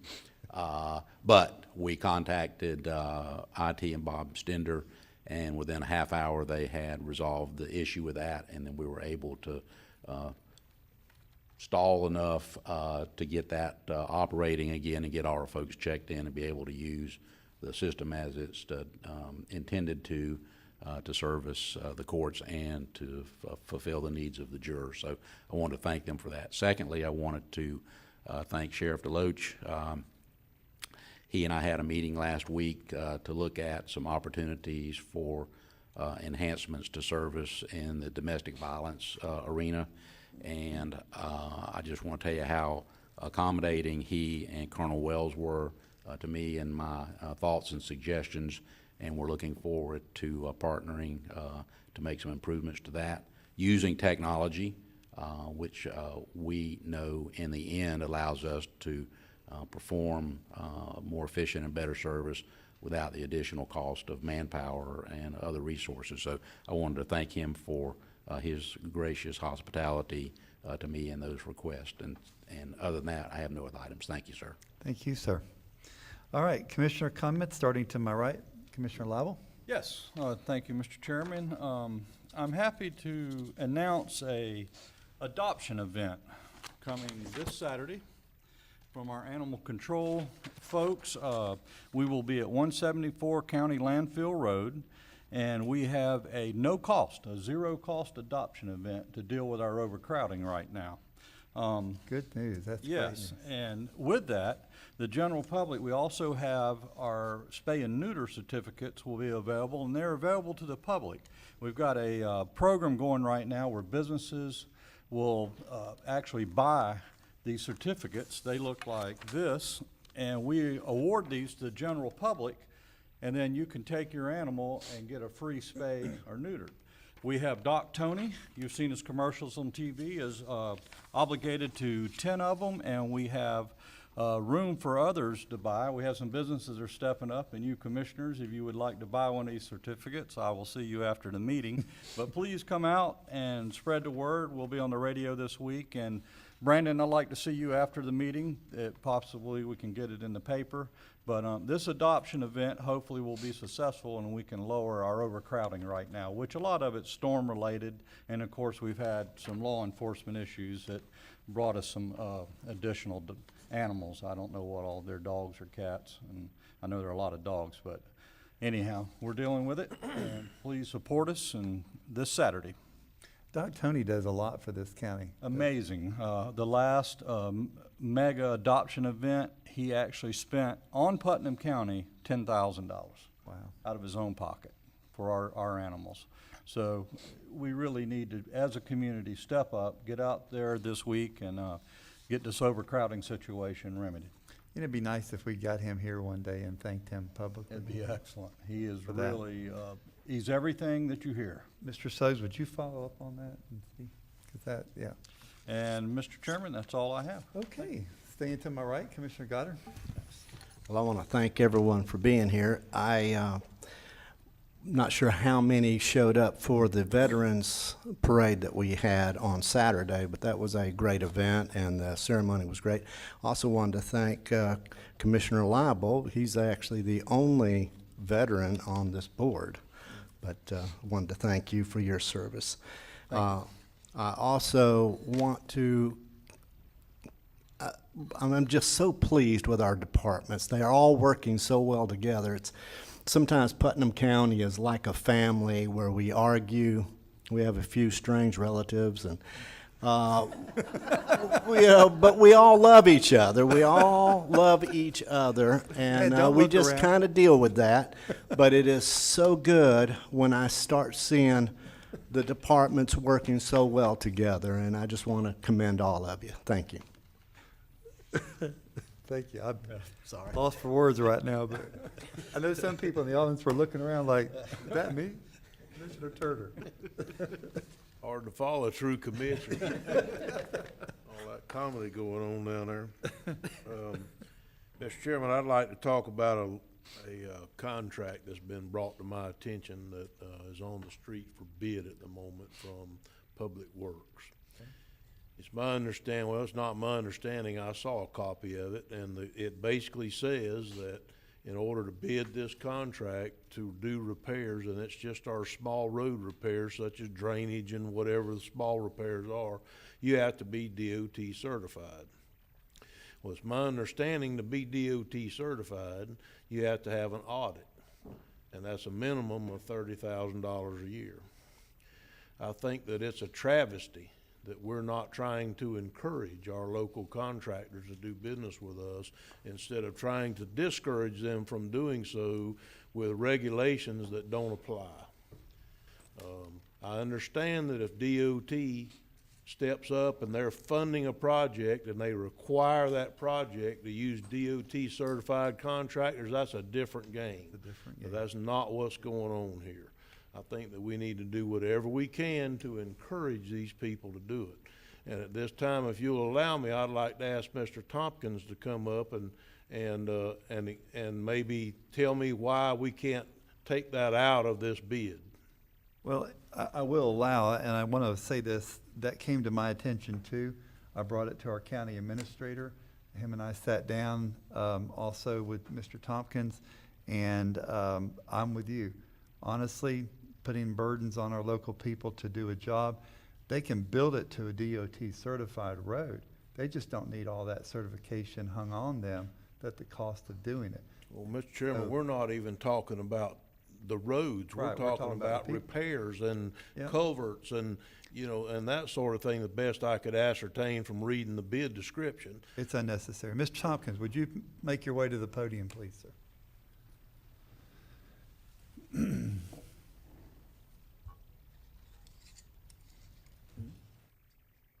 Yes, sir. I would be more than glad to answer this question. I think it'd probably be well suited if I could meet with y'all one-on-one and explain it to you. It's very complicated about the DOT certification. It is a financial audit. I've heard prices anywhere from $5,000 to $30,000 to have the audit done, depending upon how well they keep their books. It also is a project qualification. I filled out many a sheet for contractors on projects that they have done for the DOT, stating whether they did them satisfactorily, how they did them within budget. So it's a quality assurance, a quality control program that was initiated by DOT. There is a threshold on it. Under $250,000, you don't need your DOT requirement. This was one of the things we put in our contract, and I hate to say it is due to our West Hillsborough fiasco we went through. And this is one of our quality assurance programs that allow that we have contractors that are capable of doing the projects the way they should be done. We're not trying to exclude anybody from it. 90% of the contractors that I know out there have their DOT certification because the vast majority of them do work for DOT. Or they're subcontractors to contractors that do work for DOT. But it is a quality assurance program, a quality control program that we initiated before I got here. It was actually put in our standard operating procedures for public works work, and we started putting it in our contracts to have a DOT requirement. Most other counties and cities I deal with or know of have that in there as somewhat of a protection. And yes, we do get bonds from contractors to do the work, but those are extremely difficult to call in unless the contractor actually declares bankruptcy and says he can't finish the work. But you have about a 5 to 10% chance of calling in a performance bond to do that. So that's not a huge protection, even though we do have that on every contract. We do get a performance bond. So I would like to just take the opportunity to discuss this at a later date before we bring that issue to the board. No, I think today's a good date. Mr. Turner brought it up, and let's have a discussion about it. Mr. Chairman, if I may continue. Sir. The bid that we're talking about bids Thursday. It's on the 16th. Yes, So sir. if we don't, I think if we don't do something about this today and put out an addendum to that bid, that DOT language is taken out that allows local people to bid on our work. We're not talking about DOT stuff that's gonna be required by them to be DOT certified. And I understand that you'd rather use a large contractor with a DOT certification and all. I get all that, but to me, that's not correct because none of our local contractors have gone through the DOT certification process. So I don't think, like I said earlier, I don't think that we should be encouraging, I think we should be encouraging our local people, not discouraging. Also, you said a minute ago, but this was part of an audit item, did you say? We were contacted by the auditors during the audit procedure. And one of the questions we were asked, and I did send some backup to Mr. Suggs yesterday. One of the auditors asked us, did we have a standard operating procedure? How did we do quality assurance and quality control? We sent that to them, that we did an SOP. We basically mimicked the DOT QA/QC plan, which is a DOT certification. We mimicked that in part of our standard operating procedure, which we did send back to the state auditors. Well, last week, or I think it was, well, actually a week before last, I believe it was, when I had talked to Administrator Suggs about this, he had mentioned that he thought it might have been an audit item. And so I asked him to give me a copy of every piece of paper that he could find on that audit. And I'm telling you, I read every word of it. I read all the responses from the state, all the responses back to them, and the responses after that. I spent the weekend, every spare moment of that time reading that, and I could not find anywhere in that audit where it said that we had to use DOT certifications on anything that we did, or that I found some things in there, some procurement things that were dinged in the audit, but nothing that had anything to do about roads or road contracts. There were some culvert items and different things that I read, but I couldn't find a single thing in there about it. And also, Mr. Tompkins, I believe, I'm assuming that what you're telling me is that you reported to them that you had been doing this for a period of time, and this was your part of your quality assurance when you did your audit response or whatever you're talking about? Yes, sir. This was a question asked by the auditors during their audit. They asked us for our plan. We did not have one completely in process. We put one together before I got here. Mr. Nimitz put the SOP together to respond to the auditors. And you're right, it was not an item in the audit per se. It was an item that they asked for information on during their investigation.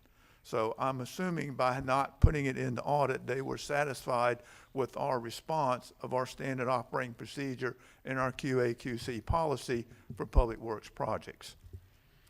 Well, Mr. Chairman, I'm willing today, if Mr. Tompkins not willing to bend on this issue and from that bid that's coming out on Thursday, I think that it's a travesty if we don't pay attention to economic development in this county.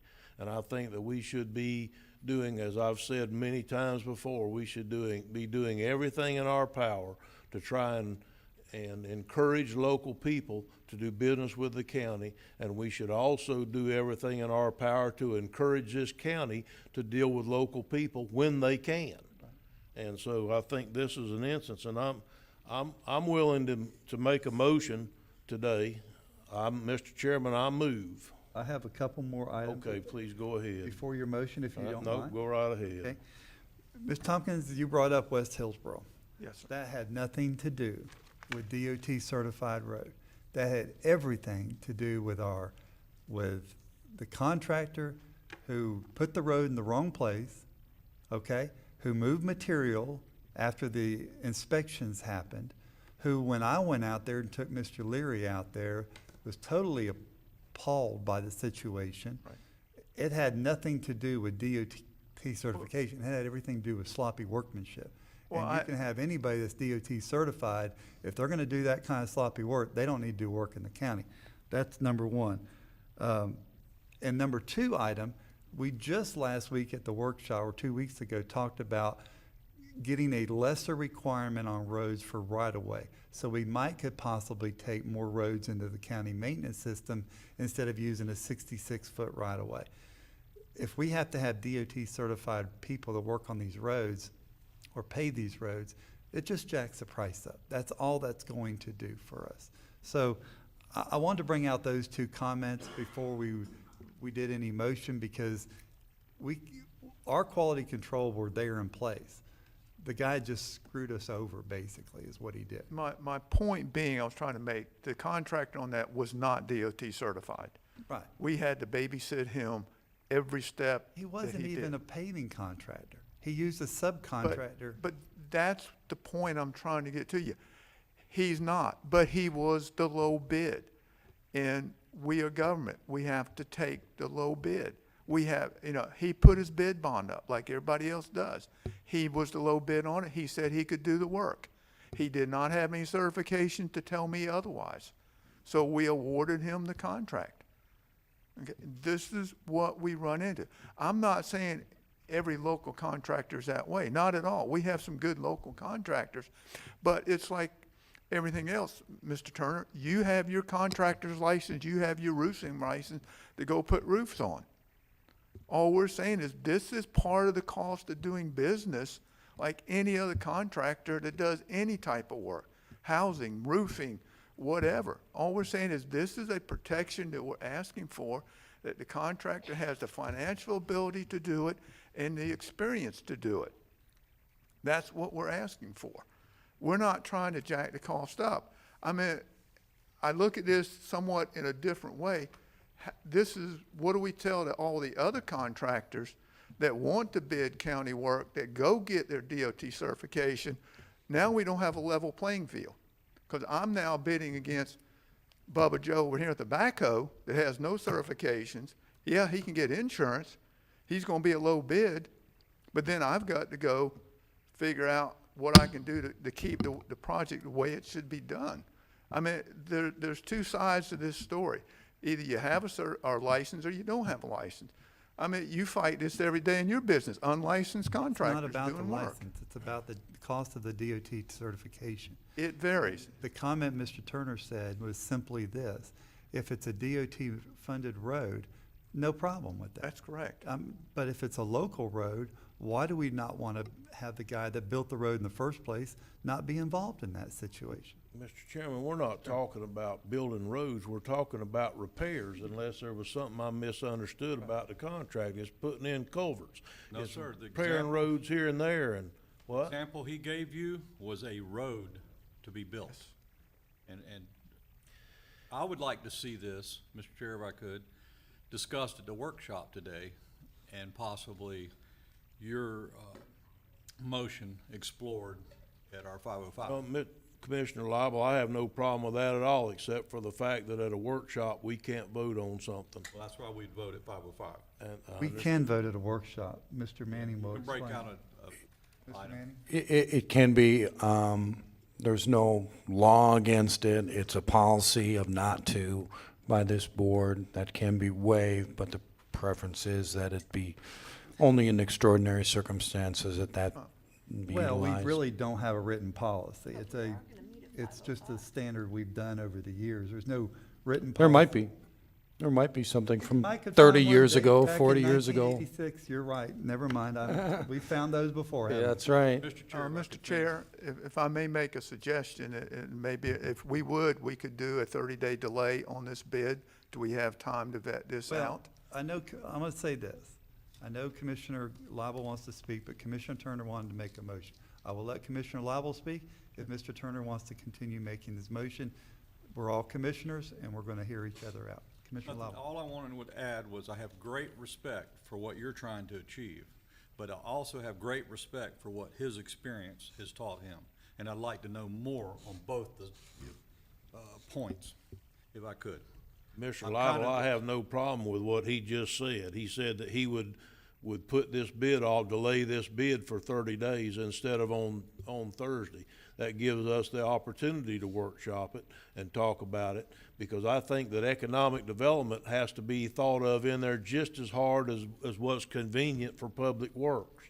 Now, believe me, I get everything he's saying, and I know what he's trying to accomplish by doing it. But the fallout from it is that he's not allowing local contractors to bid on that work, and that's a damn travesty. I'm sorry. I agree with you. Let's discuss it. Okay. But I don't want to move on it this quick. I want a thorough, comprehensive discussion on the subject. Okay, well, if Mr. Tompkins will agree to put that off for 30 days, like he just said, then I'm willing to workshop it, Mr. Chairman. That'd be just fine with me. Okay, thank you, Mr. Turner. Any other comments, Mr. Turner? No, sir. While you have the floor? Okay, Mr. Pickens. Well, after that, I will say I do agree with Commissioner Turner, and I also see where press is coming, and I think we made the right decision here today to put that off for 30 days. So we can we talk about it and put something together that's going to work for everybody. And because I do believe that economic development is very important in Putnam County. I think it is good the way Public Works and the Emergency Services, Melissa Dillon worked with the bidding process through the city of Tallahassee, secure those vehicles and be able to buy them locally. I know it's only 2 vehicles, but that's a start. So I do appreciate that. Also, just want to mention the Veterans Parade. I'm not a veteran myself, but my grandfather was served in World War I, and my dad did a tour in Korea. And I have a great respect. I have a lot of friends that are veterans, and I just want to thank everybody that was involved in putting the parade together and the ceremony, and for Terry Suggs, County Administrator Suggs and his wife Julie for providing their vehicle for us to ride in the parade, and it was a sight to see the 5 of us in the back of that pickup truck, and nobody fell out or hurt themselves getting in and getting out. So I'd just like to make mention and just thank all the veterans. And also I'd like to thank the Georgetown Fruitland Volunteer Fire Department. They provided, and the support staff, they provided a dinner Saturday evening at 4 o'clock for local veterans, and there's probably about 75 people who attended, and probably 25 were veterans from just Desert Storm to the Iraq Wars, Vietnam vets, and actually had a World War II veteran there. He was 91 years old. So it was really interesting to hear their stories about how they were either drafted or enlisted and where they served, and they were just honored that night. So I would just like to thank the Georgetown Fruitland Volunteer Fire Department, and I don't believe we have a meeting, another meeting till after Thanksgiving. Is that correct? So I just wish everybody a happy Thanksgiving. Thank you. Thank you, Commissioner Pickens. Tonight, I do want to cause you, the board, we have a 2 o'clock workshop meeting today, and we can bring that item up at today's meeting so we can move this thing forward pretty quick. There is a Department of Environmental Protection meeting tonight, Ravine Garden State Park at 5:30 to 7:30. Wait a minute. Yeah, 5:30 to 7:30 to talk about the Marjorie Carr Greenway out there, Marjorie Harris Carr Cross Florida Greenway. So if you have any comments you'd like to make on that, be in attendance tonight. And a plug for the Interlaken FFA, who is selling their second annual Christmas tree fundraiser. They're driving to North Carolina tomorrow to pick up Fraser firs. And I just so happen to have the form if you want one, but you got to let them know by tomorrow because she leaves early in the morning the next day to go get these trees. So that's all my comments I have. I do want to thank the veterans also who gave us an opportunity to be part of their celebration. It was good to see all the commissioners in the back of Terry's truck. And again, no one got thrown out. That was a good thing. Commissioner Turner did say if he fell out, the rest of us were going with him. So we knew that. But do want to thank you all for a wonderful meeting today. Great dialogue. And if there's nothing further, Chief Romay, you almost got the gaveled. As he's on his way up, if I could just remind you that we'll be in recess till 5:05. That's exactly right. I don't get the. The sheriff and I wanted to come and give you some news and invite everybody, including the public and certainly y'all, to a thing at the fairgrounds at 9 a.m. on Saturday.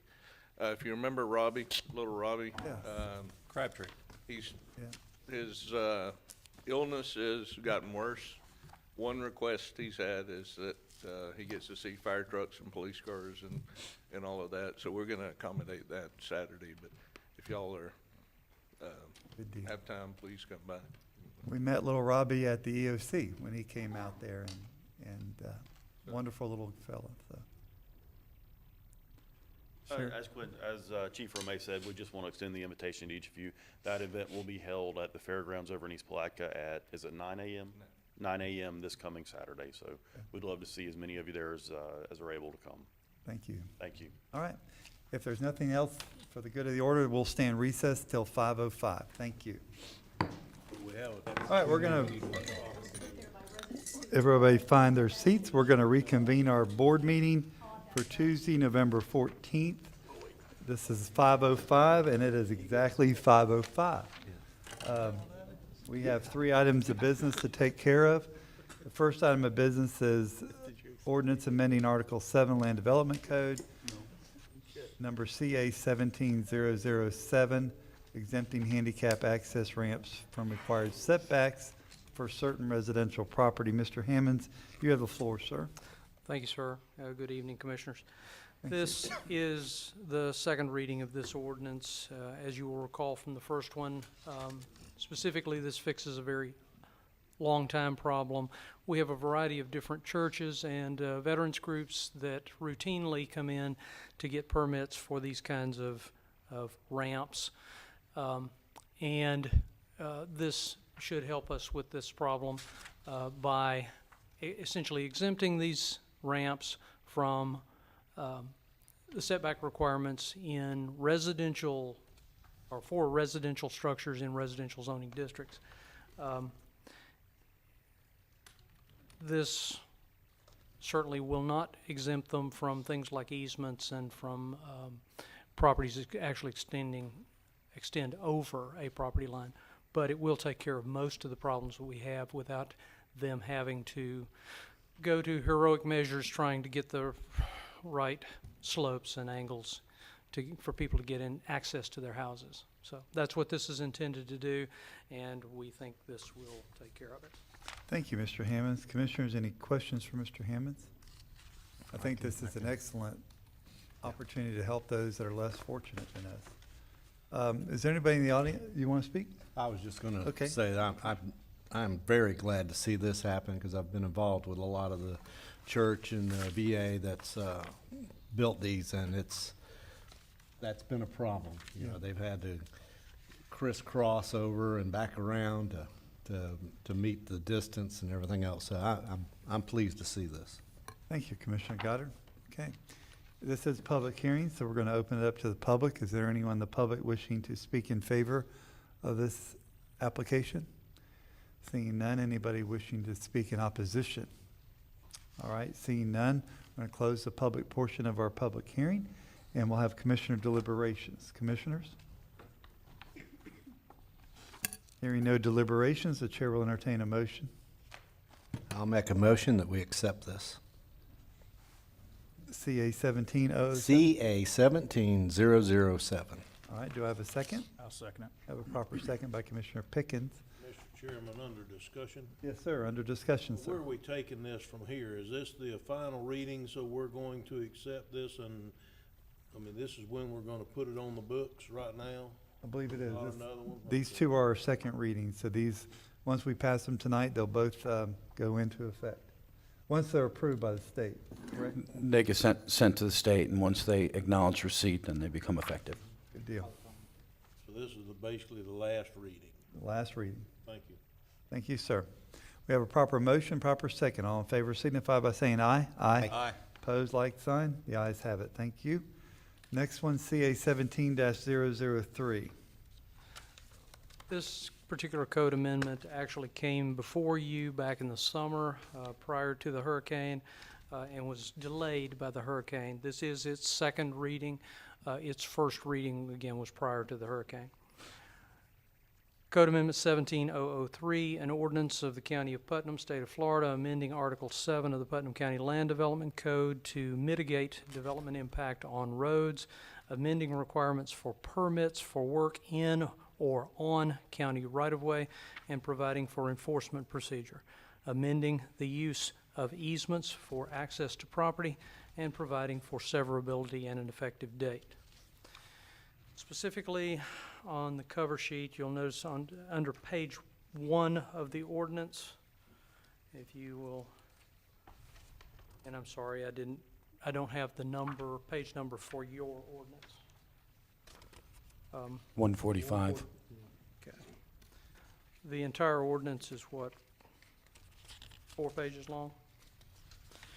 And on the first section, development contiguous to right-of-way, essentially what we're asking to do here is modify the language slightly that would specifically allow us to request right-of-way. When people come in to split property and the county needs right-of-way, we have the right to request it under this change. There are a great many private roads out there or roads where the county needs right-of-way in order to pave or maintain that road. And this may be our one and only way of getting it. And essentially, we wouldn't recommend approval of a lot split or a subdivision on such a road unless we had proper right-of-way there. This would not include our family subdivision thing that we did to help out those people, correct? No, and again, this is a discretionary issue only when we need it. If I might jump in, it has to be based upon the actual impact being that the development has created to the road. Okay. Turner, you had a question? We had an existing road, for instance, and somebody wanted to go and build a house on a lot that was on the existing road. We're not gonna impact that lot by making them give road right-of-way that may prevent them or turn that lot into an undevelopable piece of property, an unbuildable lot, right? Not at all. If a lot is there, the lot's there. If it's a legal buildable lot to begin with, it stays that way. This is for like lot splits. If somebody owns property down one of those roads and wants to split it or subdivide it in multiple pieces, it of course has an impact on that road. And we may or may not need some right-of-way in order to, particularly if it's a county road, to maintain something or to bring it up to standard. This would have helped us in some of those illegal subdivision things, right? Yes. Yeah, okay, good. The second page of that ordinance, section 3 of the ordinance, is mostly just cleanup. This is the idea of making it clear that any construction or even repair of a driveway connection to a county roadway requires a permit. Because we have to look at it to make sure that the culvert's right, that the connection is done correctly. If it's not done correctly, again, it can, through erosion or failure of that culvert, destroy part of the county right-of-way. So again, this is a protection measure. We're just trying to clarify that issue, that not only is it constructing or modifying, you know, or repairing, any of those would require a permit.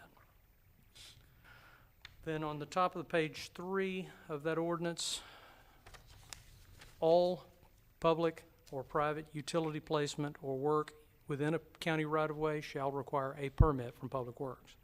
That's already the case. It just is very specific here. We're making it very specific.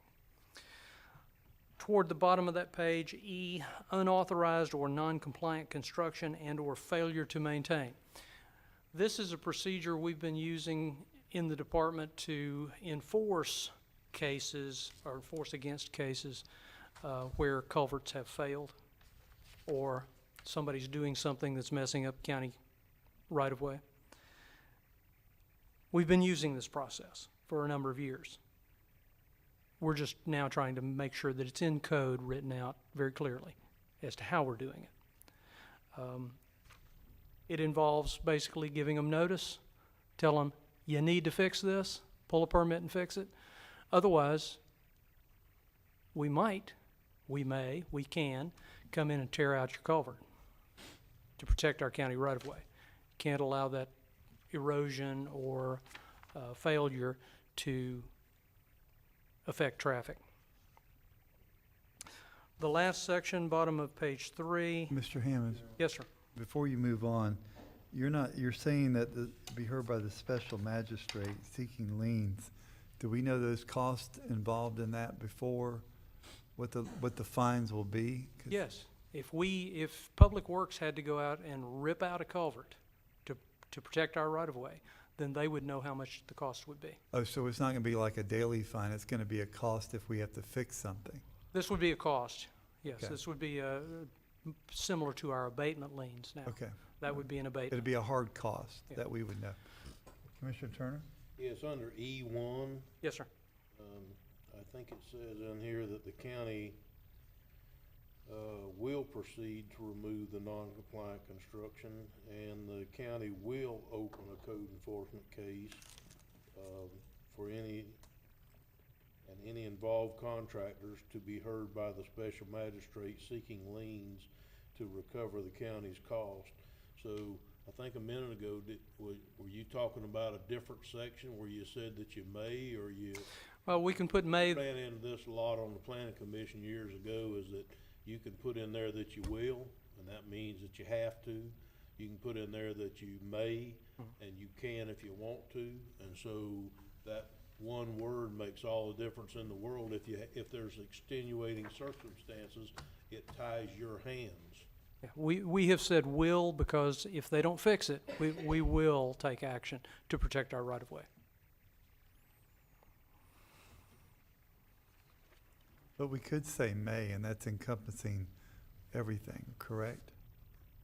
That does say. May will work. Again, that'll be discretionary on the part of Public Works as to whether they want to pursue the case or not.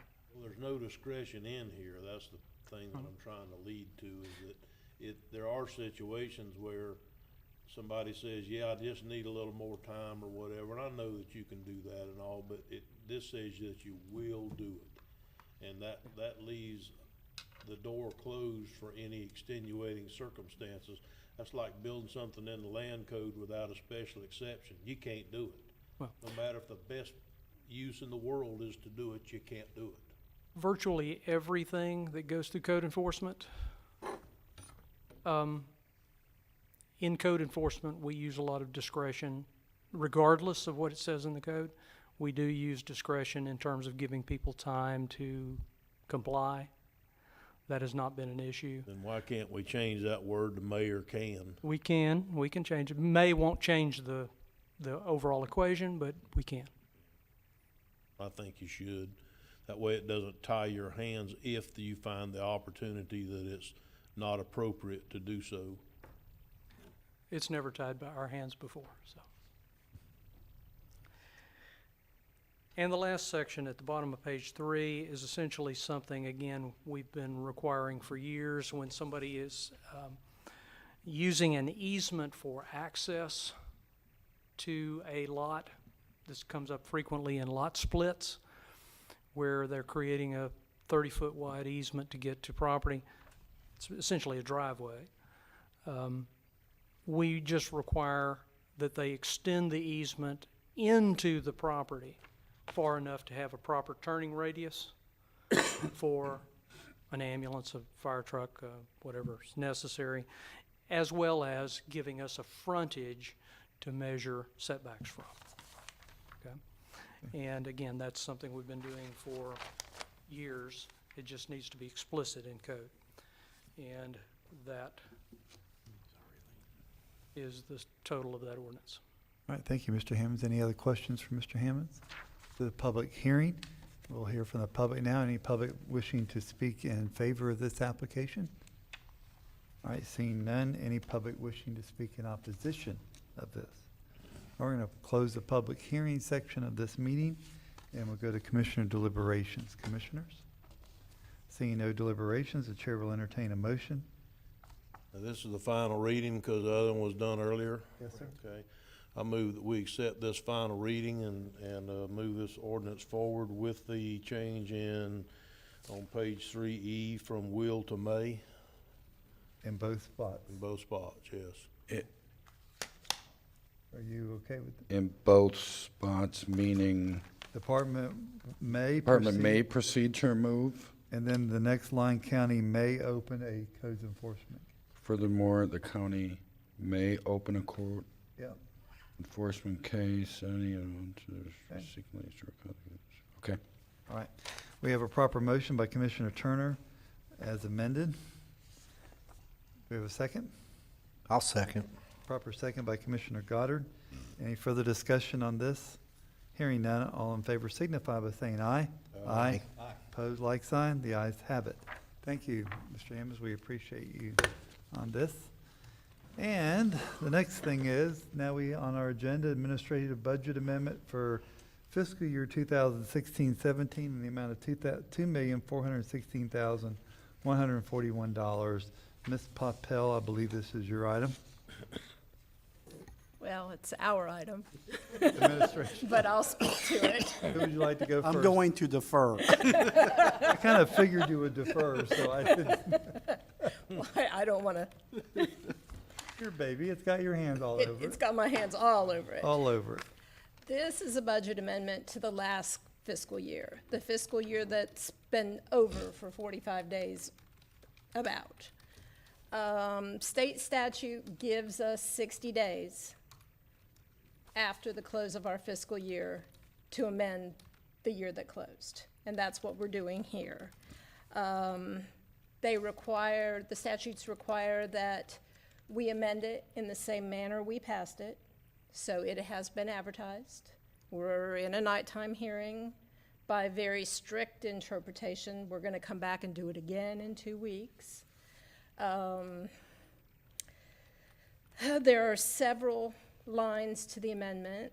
I spelled them out for you, but I'm going to tell you a little bit about it too. May I ask you a question before you go any further? Sure. I saw the advertisement in the paper, and it was quite larger than the rest of the advertisement. Is that by state No, statute? it was quarter page.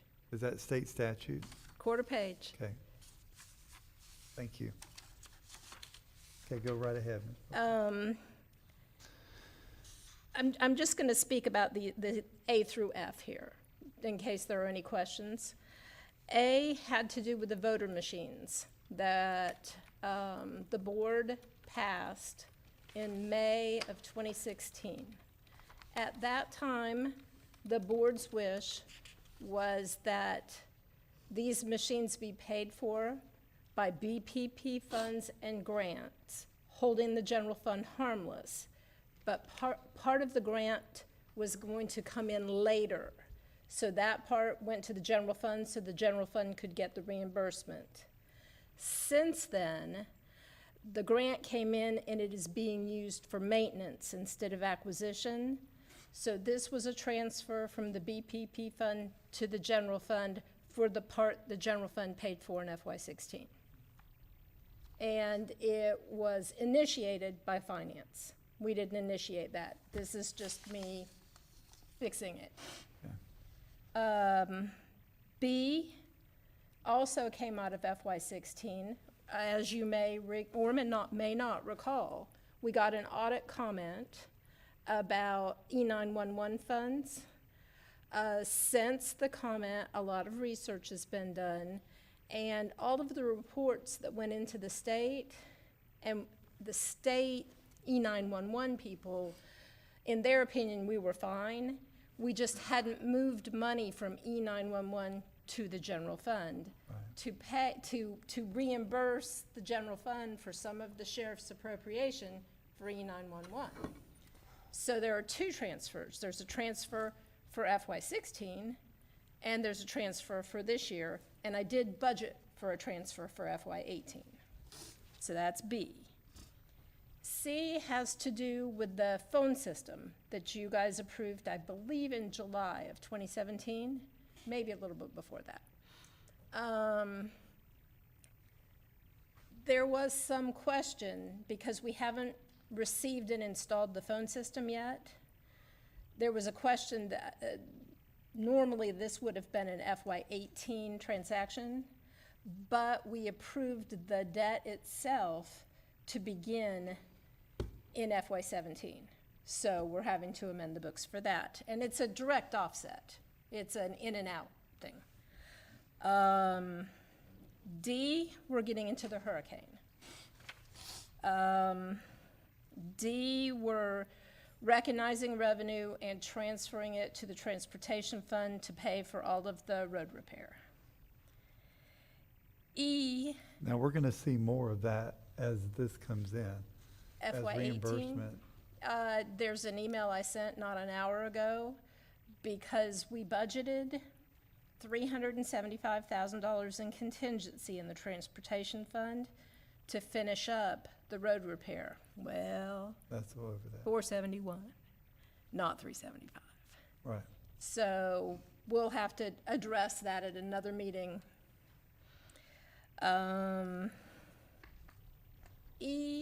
Fleet, both had higher subcontractor costs and billed therefore higher. The fleet is an internal service fund. So any of their costs for shipping something out, they bill the departments for. So they have income and cost. Some of that's offsetting. Some of it, they started the year with a negative fund balance because of Hurricane Matthew.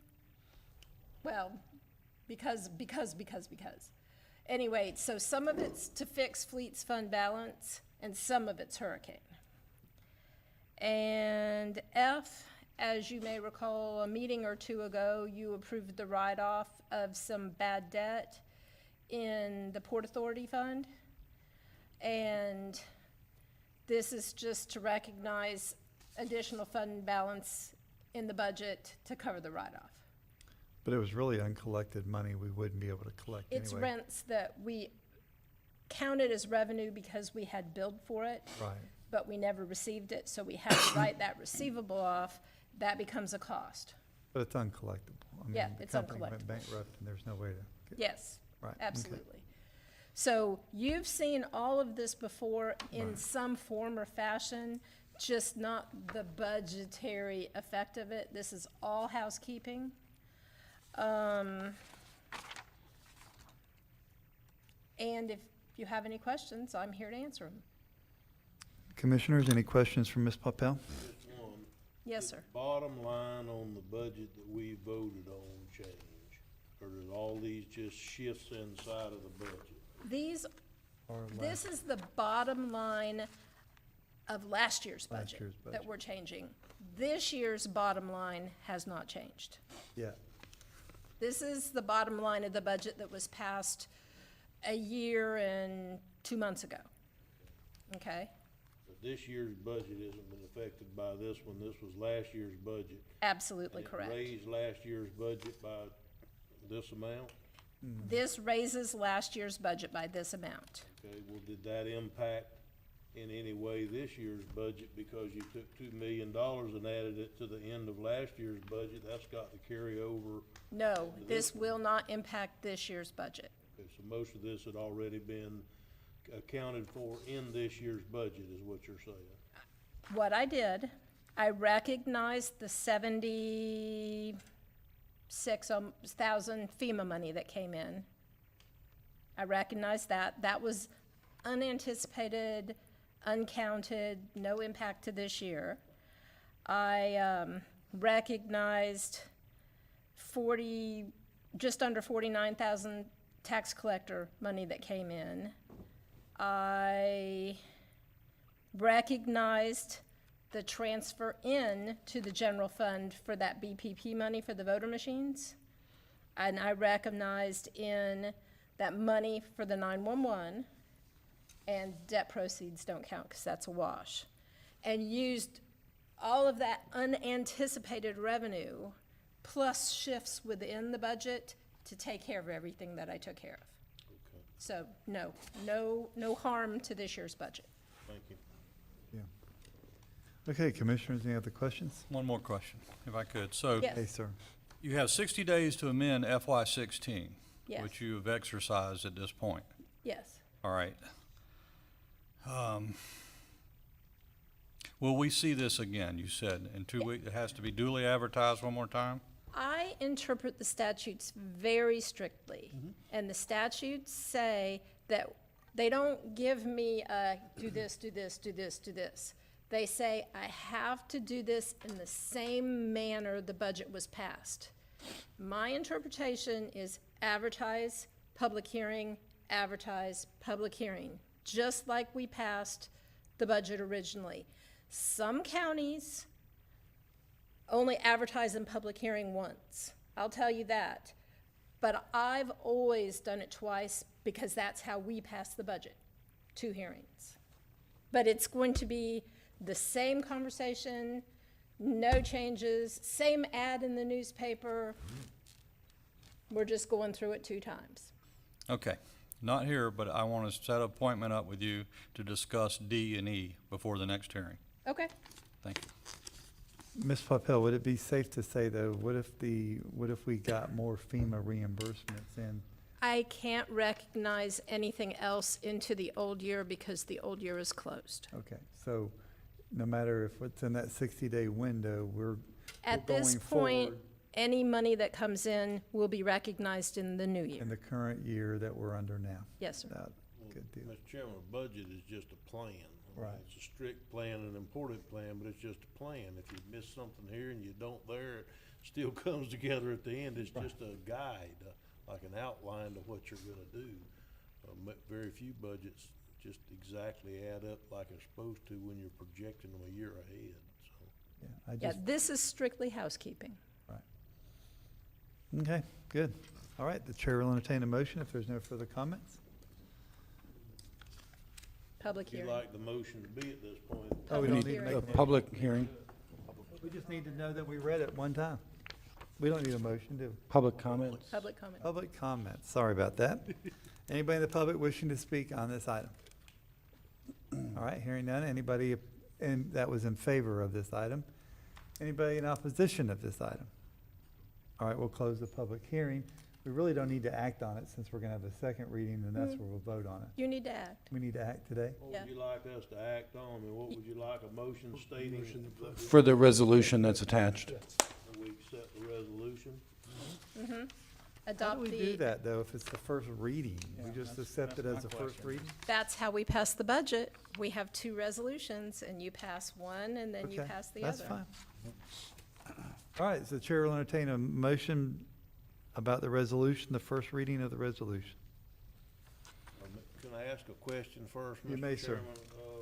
So does that mean if we still have some changes, or if Commissioner Lible meets with you before the next one and wants to make some changes for whatever reason, we can still do that next time around, correct? Yes. Mr. Chairman, I move that we pass resolution 2017, I guess it is. Gets that. Okay. We have a proper motion by Commissioner Turner to pass the resolution in the first reading. I'll second it. Proper second by Commissioner Pickens. Any further discussion on this matter? Seeing none, all in favor signify by saying aye. Aye. Opposed, like sign. The ayes have it. Thank you. Is there any other business to become before this body? Seeing none, this meeting will stand adjourned. Thank you.